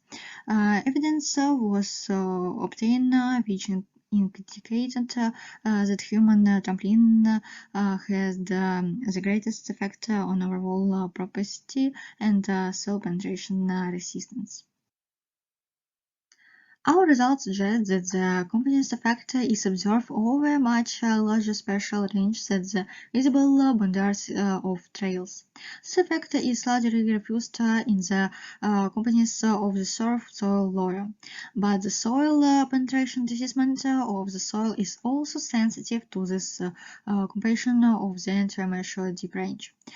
Tree stands in the riparian mixed forest are significant factors stretching both the hierarchical community and spiral viruses of soil physical properties. The soil near the tree trunk has great penetration resistance. The occurring movement of the growth under the action of vital energy are transmitted through the trunk to the soil. The vibration energy is transmitted to the soil and is spent on its component, which makes the soil near the trunk more compact. The tree also activates development moisture, so the soil penetration resistance can be higher in the vicinity of the trees sunk. The effect of trees on the soil components extensively over a distance of up to 8 meters. Conclusion. The fragments of trees form patterns that are similar to the mechanisms of variable in-soil penetration resistance in natural conditions. The influence of spontaneous passive waves on the spatial hierarchy of soil property is commensurate with the natural variable in magnitude. The superposition of these two such of variation in the soil property creates a mosaic of parkland soil cover. The effect of recreation passive waves has considerable Spain extent, both horizontally and vertically. The models of the effect extend considerably beyond the visible boundaries of the passive waves. The various of soil properties affects the redistribution of soil moisture and the soil air, which significantly affect the living condition of soil biota. The finding point to the need for recreation space management to minimize the negative effect of spontaneous paths, the role of which has apparently been previously underestimated.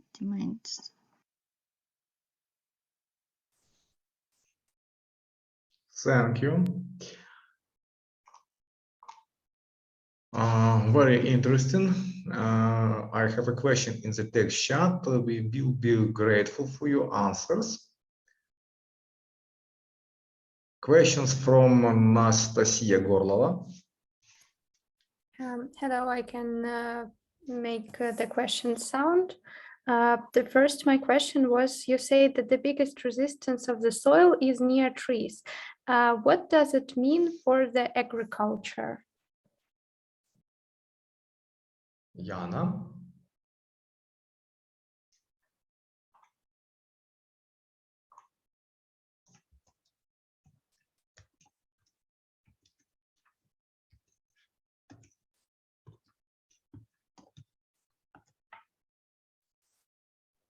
Okay, let's give. Okay. Yana, okay? No. No. Let's you give answers in text chat, please. Moving on to the next report. Next report, active garden therapy for the elderly and people with disabilities. After Sturovtseva, Bridihina from Bogdan Khmelnitsky Melitopol State Pedagogical University, Pererva and Gnilusha from KRYVYI RIH State Pedagogical University. Speaker Victoria Pererva. Please demo presentation. Thank you. Active garden therapy for the elderly and people with disabilities. Prepared by Natalia Turovtseva, Yulia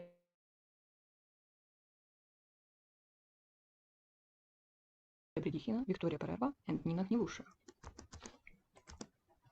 Garden therapy has been used in the world medical practice for many decades. There are many examples where human interaction with plants has a positive impact or facilitates the lives of various segments and groups of society. The purpose of this article is to develop the principles of designing location for active garden therapy. Garden therapy is still not widespread in Ukraine and requires wider development. This is due to the general set of as well as regional problems of modern times, including the post-Chernobyl factor, the mass factor of post-traumatic stress disorders among the affected population of the temporary occupied territories, and the contingent of ATO participants. Undoubtedly, the urgent task today is to develop garden therapy programs for recovery from illness and combating the stressful effect of prolonged self-isolation during the quarantine activities related to the COVID-19 pandemic. Garden therapy is a process of using plants and the garden to improve well-being through the effect on the mind, body, and soul. Garden therapy combines gardening and rehabilitation and is a synthesis of landscape design, medicine, and psychology. There are 4 major types of horticultural therapy: emotional, intellectual, social, physical.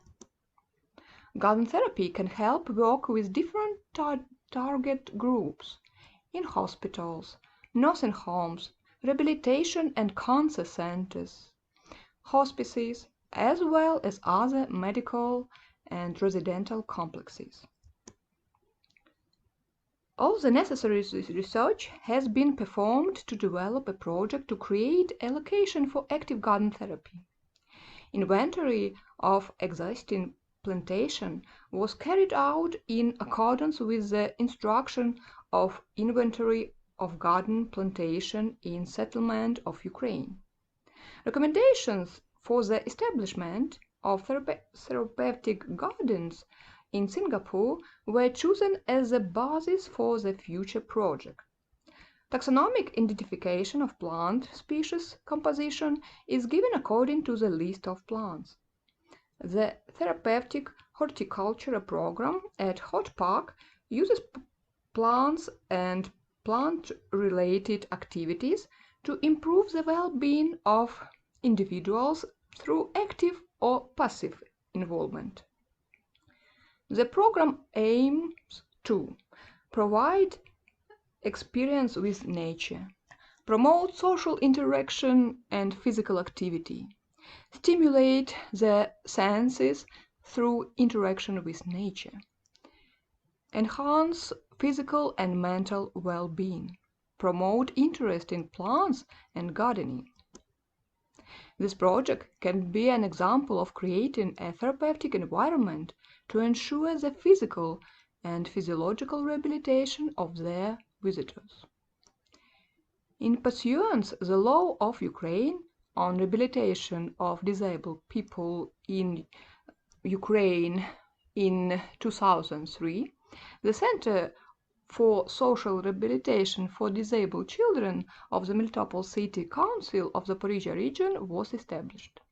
The main task of the center is to provide rehabilitation services to people with disabilities through a range of social, psychological, pedagogical, and physical rehabilitation measures. The territory of the center is very well maintained and landscaped. It's decorated and fenced of metal sections. We propose to use vertical landscaping. For this, we suggest to use Lonicera caprifolium with a planting scheme of 1.5 meters. Many plants can be used for garden therapy, but the most important is that it must be safe. It is desirable to use plants that emit phytoncide or have a pleasant aroma. People with visual impairments have a special interest of fragrant plants or those that are unusual and pleasant to touch texture. Of course, when you choose plant, you need to choose those that do not require heavy care. If you want to have a competent selection of plants for garden therapy, you need a consultation with a landscape design specialist. Do not use plants with the following characteristics: poisonous, prickly, plants allergent, with caustic juice, contain narcotic or hallucinogenic substances. Competent selection of plants for garden therapy include annual flowers, perennial flowers, vegetable crops, salad vegetables, medical and aromatic plants, trees and shrubs. Aromatic and medicinal plants are usually easy to grow on garden therapy tables. Many plants are annual and are grown by soil seed in the soil: fennel, salad, mustard, or through seedling, parsley, basil, savory, mint. Such perennial species as thyme, lemon balm, oregano as well overwinter in the ridge, but it is desirable to mulch them for the winter with peat or humus. Rosemary is grown as a houseplant and taken to the garden in the summer. Most spicy aromatic plants prefer to sun and nutritious soil. Annual flowers, no garden can do with them. They are usually easy to grow quickly, feel good in containers and on tables, add bright color from mid-May and until the frost. The huge variety of species and varieties makes it possible to choose the range of annual for any conditions and for every taste. Many of them have a pleasant smell. Many are used for bouquets.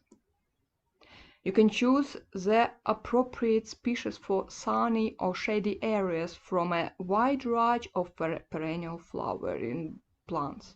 You can choose different plants in height, shape, color of leaves and flowers, flowering time of the plant. Vegetable crops easy to grow in containers, in raised beds and tables.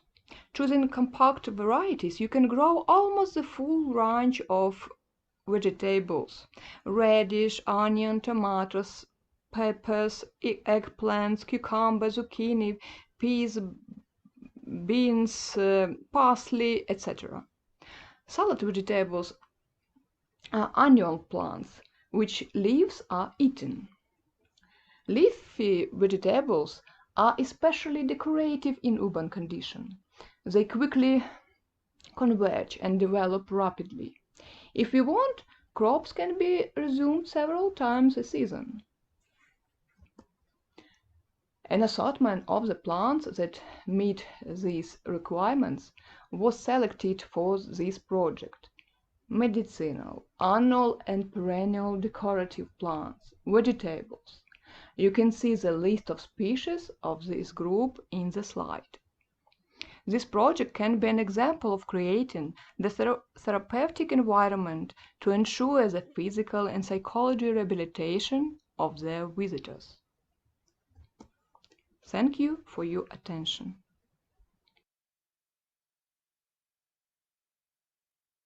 Thank you. We have a question in text chat from Anastasia Horlova. Can people use the gardening therapy in any geographic area, or there are any limits? What are the requirements for the place on the therapy? And copy from Ukrainian text. Thank you for your question. Garden therapy can be carried out in different areas. When we choose the range of plant species, we must take into account climatic conditions and conditions of soils. In adverse conditions, we can use containers and plant tables.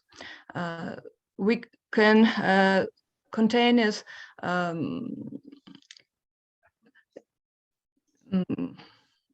in winter, we can take it in the rooms and use aromatic or medicinal plant, for example, for tea, for like species.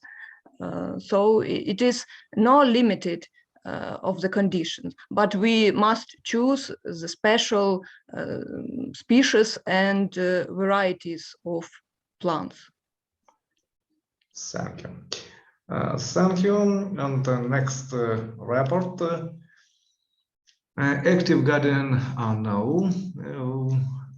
Excuse me. Next report: assessment of the southern biotope state of the northwestern Priazovia as breeding sites of Glariola pratincola with the help of remote sensing data after Svinokurova from Bogdan Khmelnitsky Melitopol State Pedagogical University and Institute of Zoology. Speaker Svetlana Vinokurova. Please demo presentation.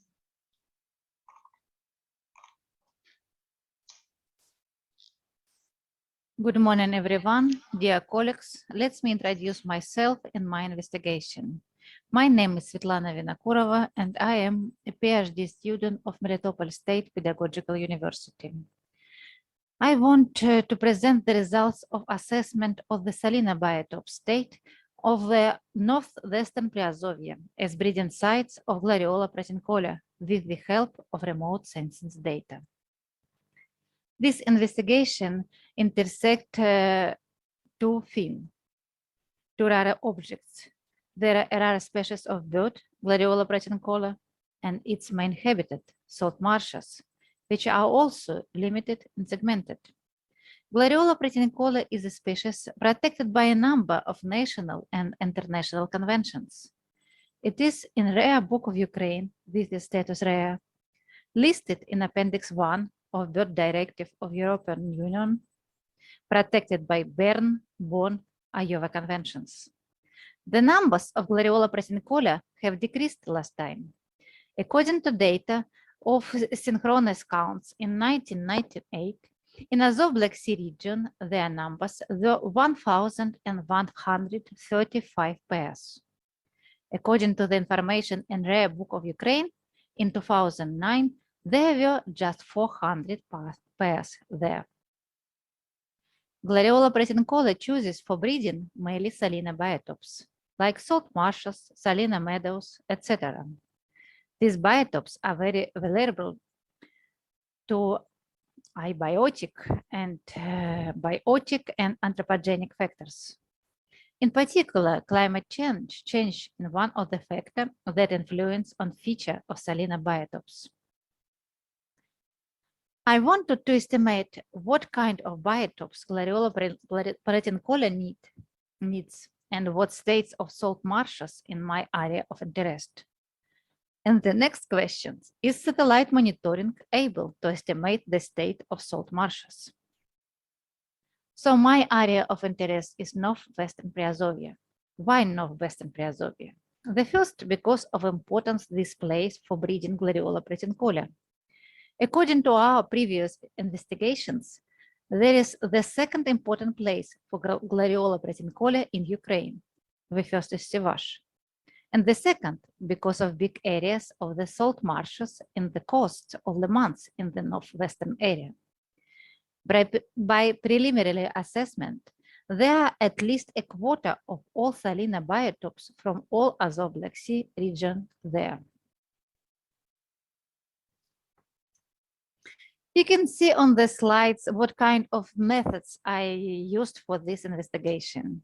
I will not describe them in details, but I consider them in details in my article, which will be published in the proceeds of this conference. I want just to pay your attention that I used the soil sample and drawn for verification some of the results. So let's consider these results. Distribution. Again, I estimated both current distribution of Glariola pratincola and distribution of salt marshes. Field investigation was used in first case, and random forest classification of satellite images was used for definition of salt marshes. 93 sites of Salina biotopes were determined. 44 of them, but there are 81% of total area were investigated during the expedition and verified. 12 colonies of Glariola pratincola were found. The biggest by area, salt marshes, were located in Tubalsky Liman. But there is no significant relationship between area of salt marshes and number of Glariola pratincola. Moisture. 9 water content indexes were calculated. All of them were compared with results of field soil sample analysis. The most effective were indexed based on the value of near and middle infrared spectral bands. There are moisture stress index and normalized difference moisture index. I described the MSI just because of positive correlation, and the MI has negative correlation. This parameter is quite dynamic. Thus, Glariola Proteincola used salt marshes with a wide range of moisture, in the range from 13 to 33%. 5 vegetation indexes were calculated for estimation vegetation cover. All of them were compared with data that were received from the drone. All calculated indexes showed a statistically accurate correlation with the value of the actual vegetation cover. According to literature, Glariola Proteincola used the habitat that vegetation cover not more than 35%.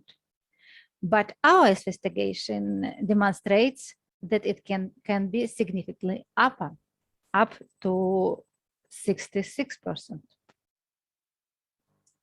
Glariola Proteincola is a ground breeding species, so surface temperature is an important parameter during the egg-laying period. By my estimation, the average surface temperature of Salina biotopes in June is around 34 degrees Celsius. For comparison, the average temperature for other land areas within the basins of the Azov liman's was 2 degrees below. So, presumably, Glariola Proteincola chooses warmer parts of the soil as a breeding habitat. According to literature, colonies of Glariola Proteincola located in certain proximity of water sources. But what does it mean, certain proximity? In northwestern Priazovye, all considered saline areas suitable for nesting were located directly near water area. The average distance from the found colonial settlements to water body was 130 meters. In relation to freshwater source, like river, channel, or well, as you can see on the slide, the most settlements located less than 50 meters from fresh water, but 2 colonies were located more than 10 kilometers from the source of fresh water.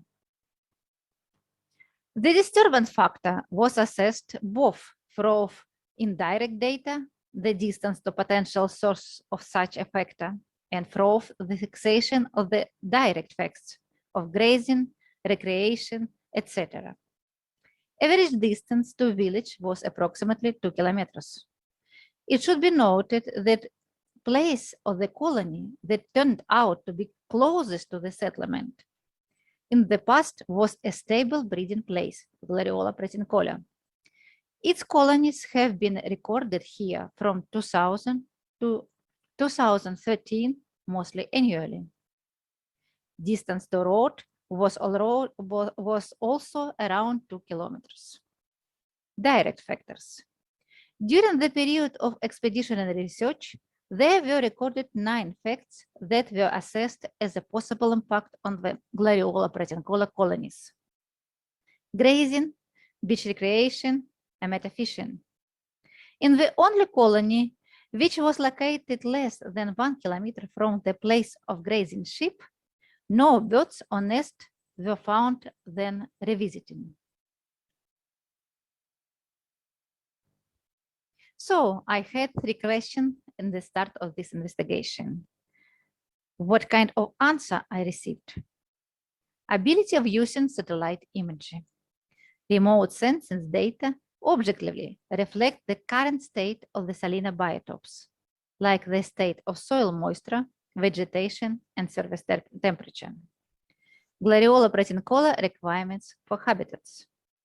There were received values of some habitat characteristics.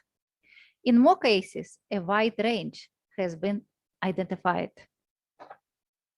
So the obtained data is a start point for further monitoring of breeding site of Glariola Proteincola, as well as for further assessment of its ecological niche.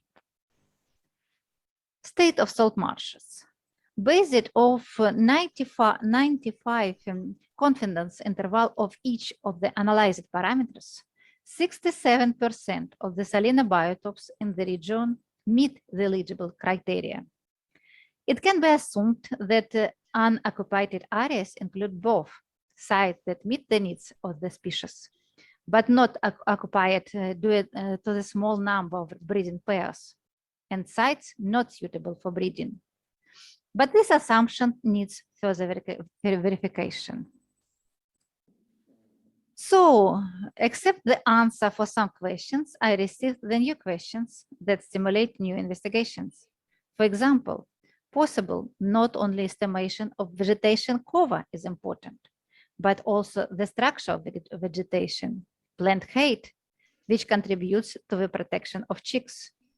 Further research is also need to clarify the impact of other disturbance factors, including non-anthropogenic. And the next step is assessment of suitable habitats via species distribution model methods. I am sincerely grateful to Joseph Ivanovich Chernitschko for participation in field research and valuable comments on the manuscript. I also thank European Space Agency for possibility to use satellite images for free, and Google Corporation for their beautiful product, Google Earth Engine, that is really useful. And many thanks for Society for Conservation GIS and ESRI for ArcGIS license that I used during my analysis. Thank you for your attention. It is really important for me to present these results. And I really hope that this result will help to preserve these beautiful birds, colored Pratincola, the chick of which you can see on the screen. Thank you. Thank you. Very interesting research. Questions, please. No questions. Okay, who will have questions? We can continue the discussion in the text chat and move on to the next report. Next report.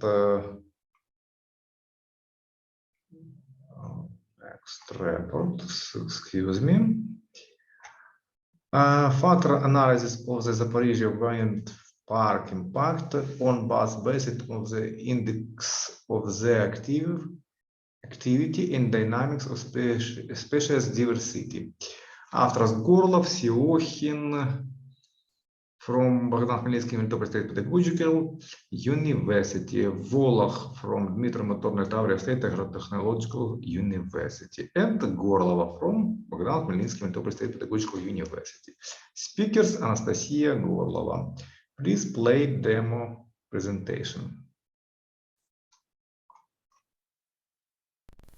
Dear participants, let me introduce the presentation on the topic that you can see on the screen. The complexity of the instrumental study of bats against the background of the legal requirement to assess the impact of wind park on bats makes the organization and implementation of monitoring of their existing conditions in technogenic areas completely urgent. National legislation clearly declares the need for such work, but unfortunately there is no methodological standard for collecting and analyzing information. That's why researchers of bats on the territories of wind parks are forced to rely on international practices. The main goal of the research was to study the vocal activity of bats in order to find out changes in the ecological state of animal populations potentially occurring because of the construction and operation of the wind park. The study of bats was carried out on the territory of the Zaporizhzhia wind park in 2010 to 2021, and you can see it on the figure 1.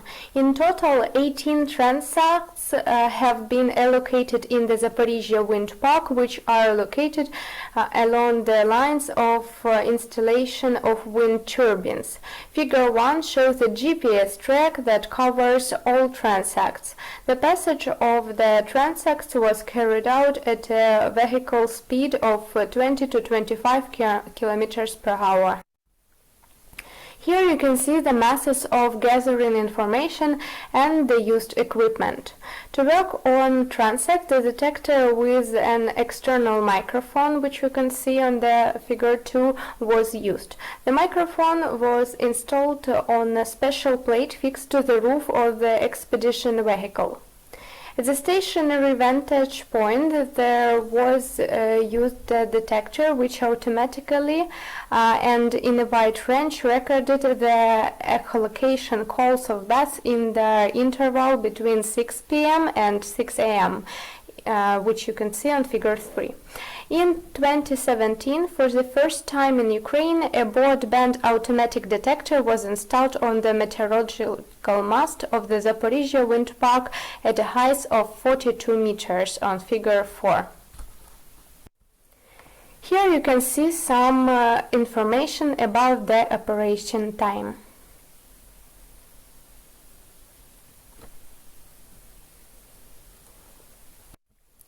To obtain more specific information on the territorial distribution of bats in the project area, we use the Canal density method for point objects.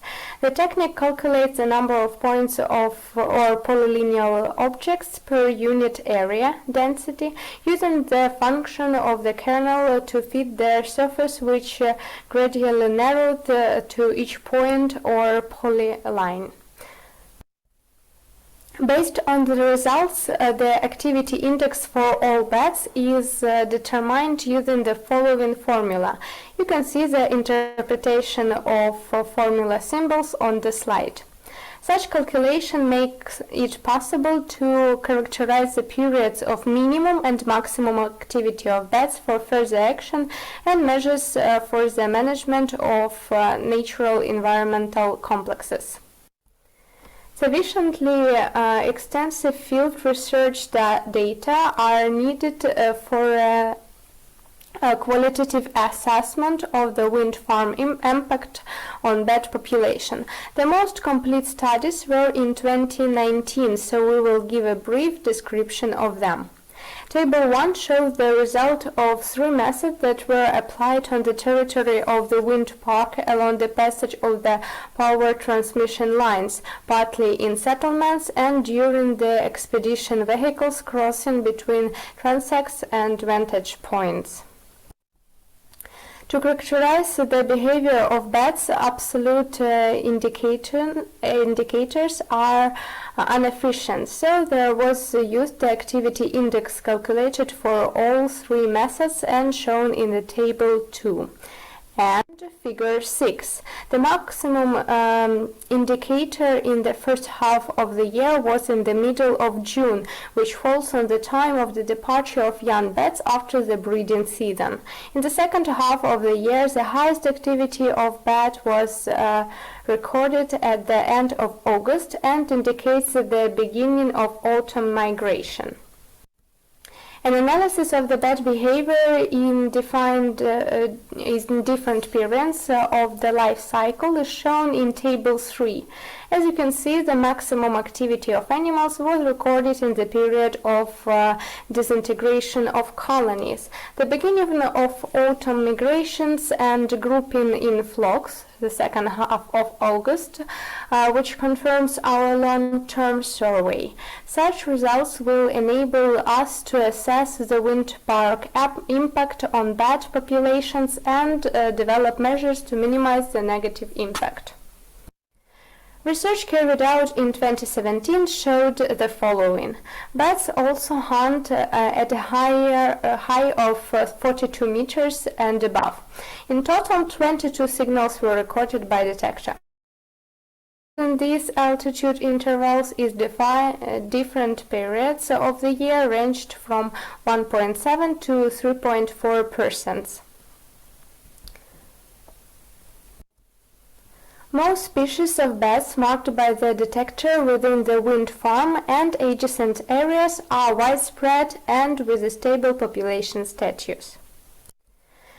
There is a need for zoning the entire territory and identifying places of animals' concentration. To do this, we use the kernel density method. Taking into account the numerical values and the 2-kilometer radius of influence of individual points, we divided the obtained indicators into 6 gradations, which were respectively characterized by low, medium, and high signal density, 2 gradations each. In accordance with the calculation of the activity index of bats, we state that the most dangerous period for them is August and the first half of September. It is during this period the measures are needed to minimize the negative impact of wind turbines on bats. As an environmental management of the Zaporizhzhia wind park area, we suggest using the experience of colleagues when the start-up rotor speed was increased from 3.5 to 5.6 meters per second. Thus, a comparison of the data obtained in 2010 to 2021 concerning the study of foraging behavior and vocal activity of bats allows us to draw the following conclusions that can be seen on slides. You can see the total number of registered voices. You can see the index of bat activity depending on the research methodology. Forage and migratory behavior of bats calculated by determining the index of their activity show the average values. You can see the distribution of bats in the project area. You can see the species compositing of bats. There are no species of the category endangered among the identified bats. The distribution areas of all species of the project area are quite wide. Within the Zaporizhzhia wind park, there are no endemic species or unique habitats of this existence. You can see the analysis of the bat distribution carried out by the kernel density method. August and September are the most dangerous for bats. Methods for changing the startup speed and ultrasonic bat deterrence are effective and can be recommended as environmental management. Thank you for your attention.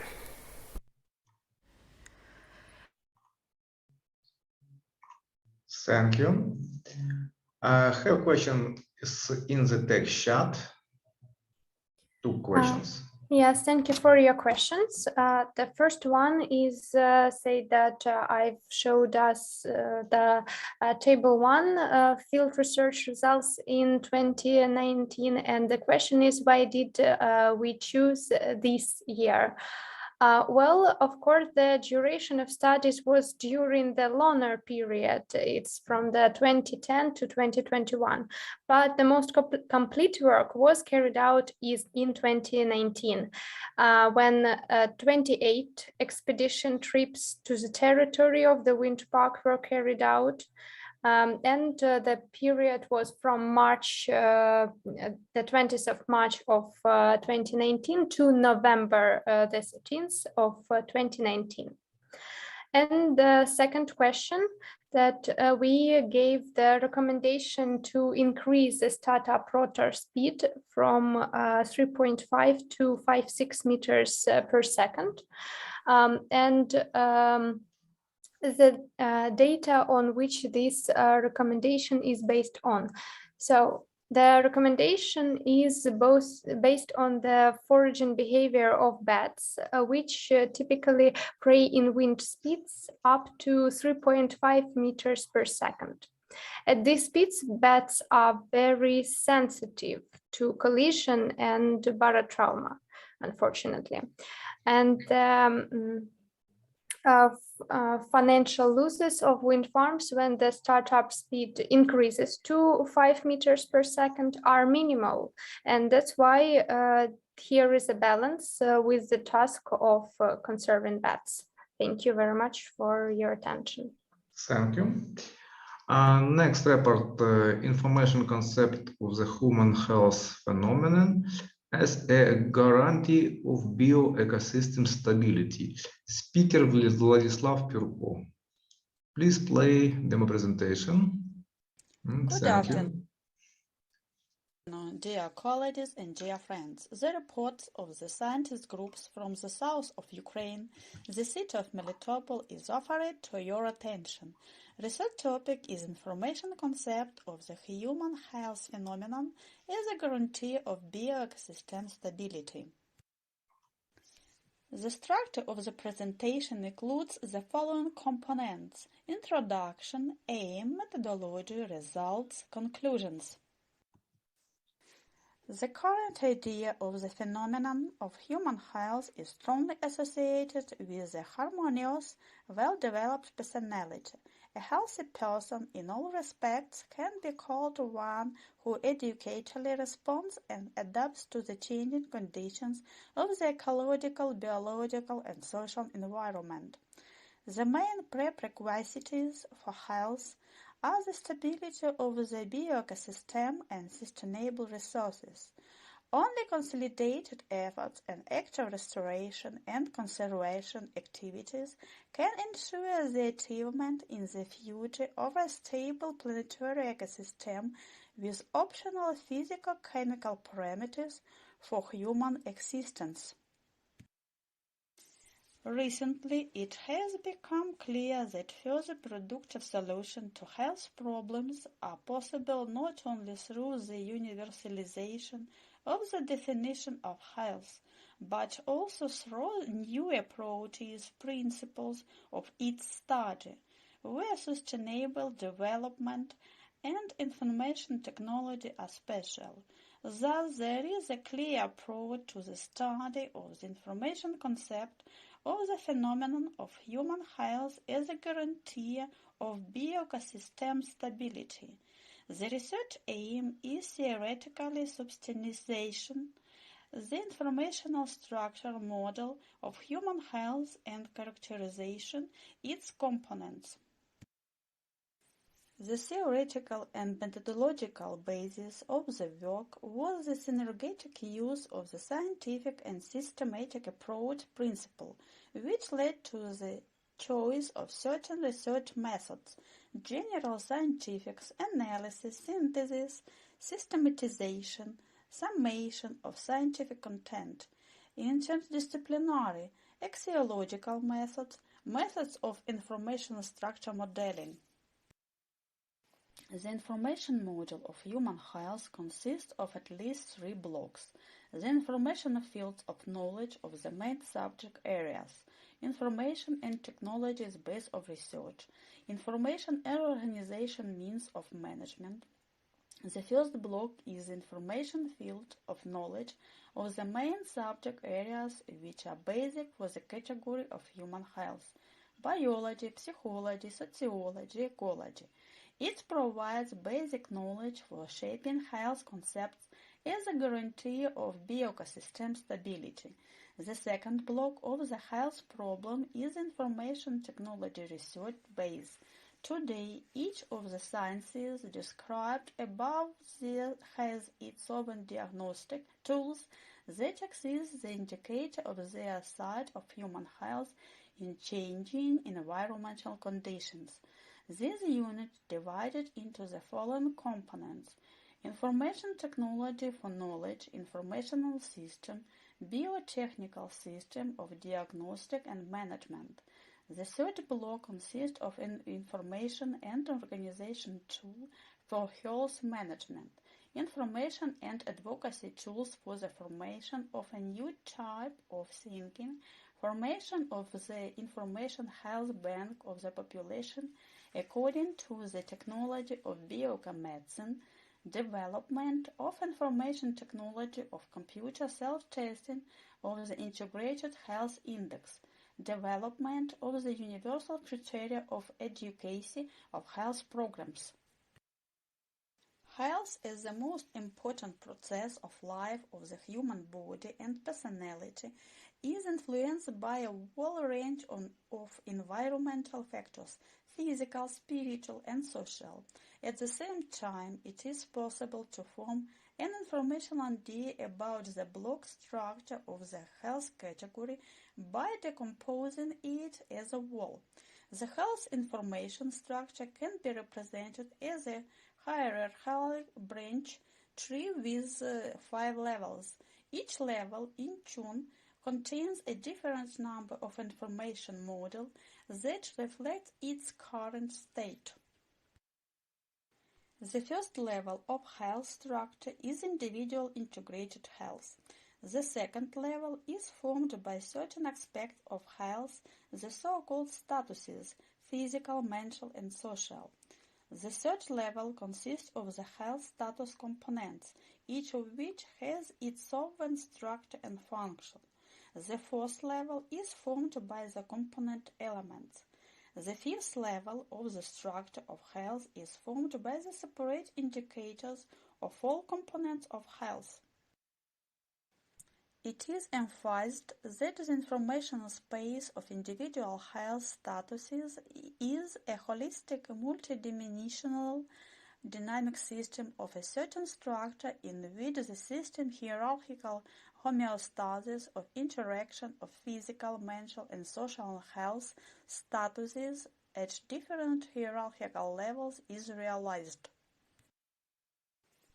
It is proved that the information concept of the phenomenon of human health promotes the further integration of various data, builds constructive ways to formalize complex natural objects, and determines the stable functioning of the bioecosystem. Thank you for attention. Good afternoon, dear colleagues. Thank you. We have new questions in text chat, please. 2 questions. Vladislav. Thank you for the question. Yes. Question number 2. Yes. During the study, we identified and described the principles on which the concept of the phenomenon of human health is based. The principle of generalization of the information field, such as of knowledge, the principle of systematic research, the principle of homeostatics at different levels of biosystems organization, the principle of identity of system-environment interaction, the principle of evolution compassion, the principle of humanization, the principle of ethics and aesthetics of human interaction with eco-environments, the principle of intellectualization of the information space. And question number 2, or 1, excuse me. The criterion for the separation of knowledge in these subject areas was determined by the criterion of compliance of knowledge with the global goal of research on the phenomenon of health, namely human health in different environment conditions from the standpoint of physical, mental, and social status. That depends on health on the interaction of major facts, genetic, environment, and lifestyle, formation, maintenance, and development of human health in a single intrasystem and system environment information space. Thank you. Thank you. Questions? No. Okay, next report. Endo-adaptive mechanism of mesophytic plants functioning as a component of ecosystem resistance. Speaker Olga Perko. Please play demonstration. Good afternoon, dear colleagues. Let me introduce to your attention the results of Ukrainian scientist group on the endo-adaptive mechanism of mesophytic plants function as a component of ecosystem resistance. The structure of the presentation includes the following components: introduction, aim, methodology, results, conclusions. The study of the plant's relationship with the environment is a theoretical interest in terms of understanding the mechanism of salt action on the plant organism and the corresponding reactions of the organism. Salt resistance should be understood as an ecological and physiological phenomenon, which is formed mainly on the study of its own mechanism of stability and understanding of the active adaptation that characterize the plant. Mesophytic plants fight over filtering and salinization by vertical arrangement of leaves, folding the leaf benders, increasing the intensity of transpiration. Despite the enormity and complexity of the problem of salinity, its solution depends largely on knowledge of the nature of salinity, knowledge of the adaptability to salinization of the soil of various herbaceous and woody plants, as well as the effectiveness of methods to increase salinity. Thus, the research aim is the investigation of anti-adaptative specificity of Portulaca oleracea, mesophytic plants formation under chloride loading and without salinization during ontogenesis as a component of ecosystem resistance.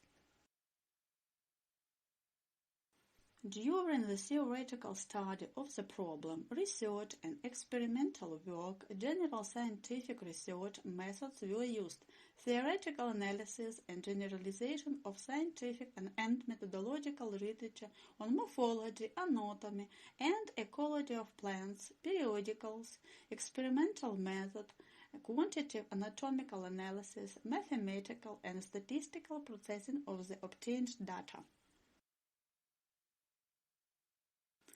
It is proved that in Portulaca oleracea the histological spatial structure of the root system stands, which on saline soils is located in the surface layers of the soil. Regardless of the conditions of root growth, the rate of woodiness of their cells does not change. This process is a specific protective reaction aimed at creating a barrier that limits the entry of salt ions into the plant. A study of the internal structure of the Portulaca oleracea stream showed that these plant vegetative organs, under the chloride load action, become sluggish. Transullents, pale green and epidermal cells, parenchyma, bark, and vascular bundles are significantly reduced in size. Of all the plant organs, the leaf is the most closely connected with the environment in the process of intensive metabolism, photosynthesis, and transpiration. Therefore, its structure must more strongly reflect the impact of changing environmental conditions. The external morphological diversity of the leaf is accompanied by the same diversity of its anatomical structure. Using morpho-anatomical method KRYVYI in the study of the main leaf cells, we identified several types of cells that differ in size projection. It is shown that the leaf under the natric action became sluggish, pale green, lifeless, equirless, characteristic anatomical and morphological features.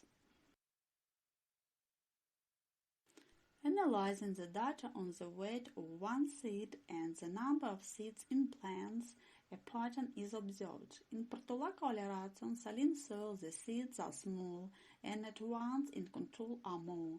It was found that 75% of seeds dominate in the control of Portulaca oleracea plants and 58% in saline plants. The learning of a complex of histological and functional changes coordinated by self-regulation of the plant organism. In particular, Portulaca oleracea is important for studying the mechanisms of salt resistance of mesophytic plants in the southern Ukraine. Then higher the level of biological organization, cell, organism, population, biogeocynosis, the greater the number of mechanisms involved in the adaptation of plant organisms to stressful environmental conditions. Histological and functional characteristics of Portulaca allow a clearer understanding of the mechanism of plant adaptation to environmental conditions, which forms a correct conception of endoadaptative mechanisms of mesophytic plants' function as a part of ecosystem resilience. Thus, adaptability is an equal component of two independent processes: the development of demand caused by the stressors and the restoration of structural and functional parameters, which generally forms an endoadaptative mechanism of plant function and ensures the ecosystem stability. Thank you for attention. Thank you. Thank you for a very interesting research. Have question in the text chat. We will be grateful for your answers. Yes, thank you for your interest and questions. The first question, clarify whether the fluoride load causes the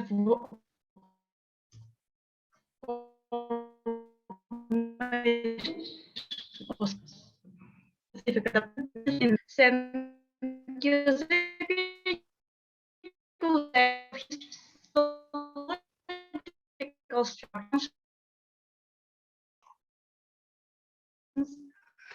Of salt-resistant, which determines the extent of mesophytic plants under stressful environmental changes. The second question, yes? Yes. Under the natrium-chlor action, there are a whole analysis of the respiratory complexes, which dependent or definition in size, projection, location, short and long axes, quantity on 1 square centimeter, on 1 polygonal cells, the outlines of the cell strain, shape, angles, obtunes, and others. Thank you, dear colleagues. Thank you. Let's move on to the next report, ecological determinants of algal communities of different types of ecosystems. Play, please, presentation. To your attention, a report on the topic, ecological determinants of algal communities of different types of ecosystems. Forest and herbaceous ecosystems have different abilities to influence the formation of their internal phytocyanotic environment and the composition of the organisms that inhabit them. Various studies have shown the specific features of algal communities in forest, steppe, desert, and other ecosystems. The analysis was carried out on the basis of material collected in 2000-2013 in the south and southeast of Ukraine in oak, alder, aspen birch, and pine forest ecosystems, in floodplains of Samara, Seversky Donets, Vovcha, Molochny rivers, in oak forest ecosystems in gullies, in the steppe, and saline in flat habitats. Algae of various divisions were found within the studied ecosystems. A wide variety of chlorophyte and heteroconphyte species are noted in forest ecosystems. They account for 39.7%, 59.7%, and 28.9%, 45.3% respectively of the total number of algae species in forests.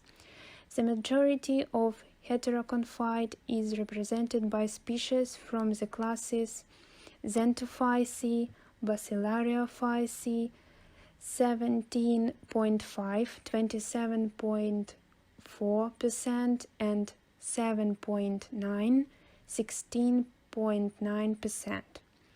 The diversity of eustigmatophyceae from heteroconphyte, streptophyte, and euglenozoa is low and limited to a few species.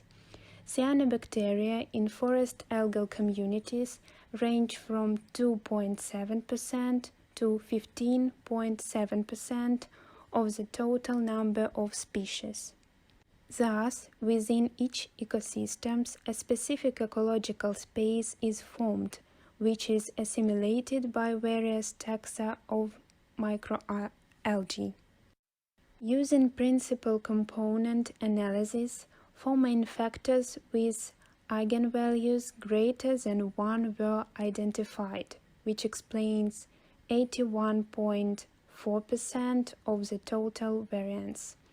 When calculating the factor loadings matrix, the rotation of factors was used by the Verimax normalized method.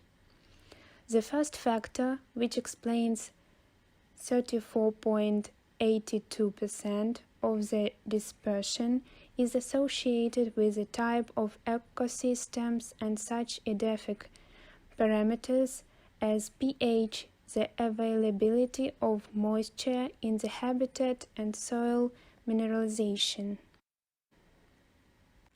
Along the first axis, on one side, there is a transition from swampy to xerophytic steppe ecosystems, from ecosystems without sign of salinity with weakly acidic pH to saline ones with alkaline pH values.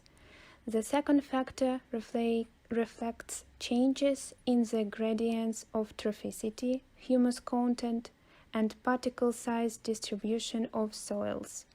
It accounts for 21.98% of the total dispersion.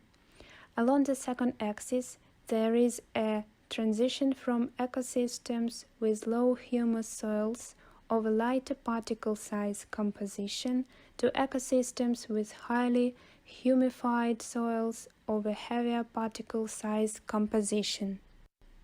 The third and fourth factors additionally explain 16.04% and 9.27% of the total data dispersion, respectively. Their values mainly dispersion on the mineralization, trophicity, and moisture supply of edephotopes. Among the significant factors affecting soil algae, pH, organic matter, particle size distribution, and moisture content were also indicated. In terms of composition of microalgal communities, the first main component is indicated by the diversity of cyanobacteria species, the second is chlorophyte, streptophyte, eustigmatophyceae from heteroconphyte, the third is xanthophyceae and euglenozoa, and the fourth is bacillariophyceae. For cyanobacteria, the most significant characteristics of the edaphotope were found to be pH, mineralization, providing moisture, and the type of ecosystem. Green algae, chlorophyte, streptophyte, and eustigmatophyceae exhibit similar requirements for the ecological parameters of their habitat, such edaphotope characteristics as trophicity and particle size distribution are of particular importance for them. The provision of the habitat with moisture is of particular importance for xanthophyceae and euglenozoa, and for bacillariophyceae, the trophicity and mineralization of the edaphotope. Thus, in the course of the research, the specific richness of algae in each ecosystem was established, and a multidimensional ordination of algal communities was carried out based on the analysis of the main components to clarify the factors that determine the composition of algal communities. Dear colleagues, thank you for your attention. Thank you. Is there a representative of the study group online? No, the speaker could not connect due to technical reasons. We hope that everything is fine with him and he is safe. Dear participants of the conference, I am glad that you managed to take part in the work and share the results of your research. I want to wish you safety and your research. Please on your camera for photos.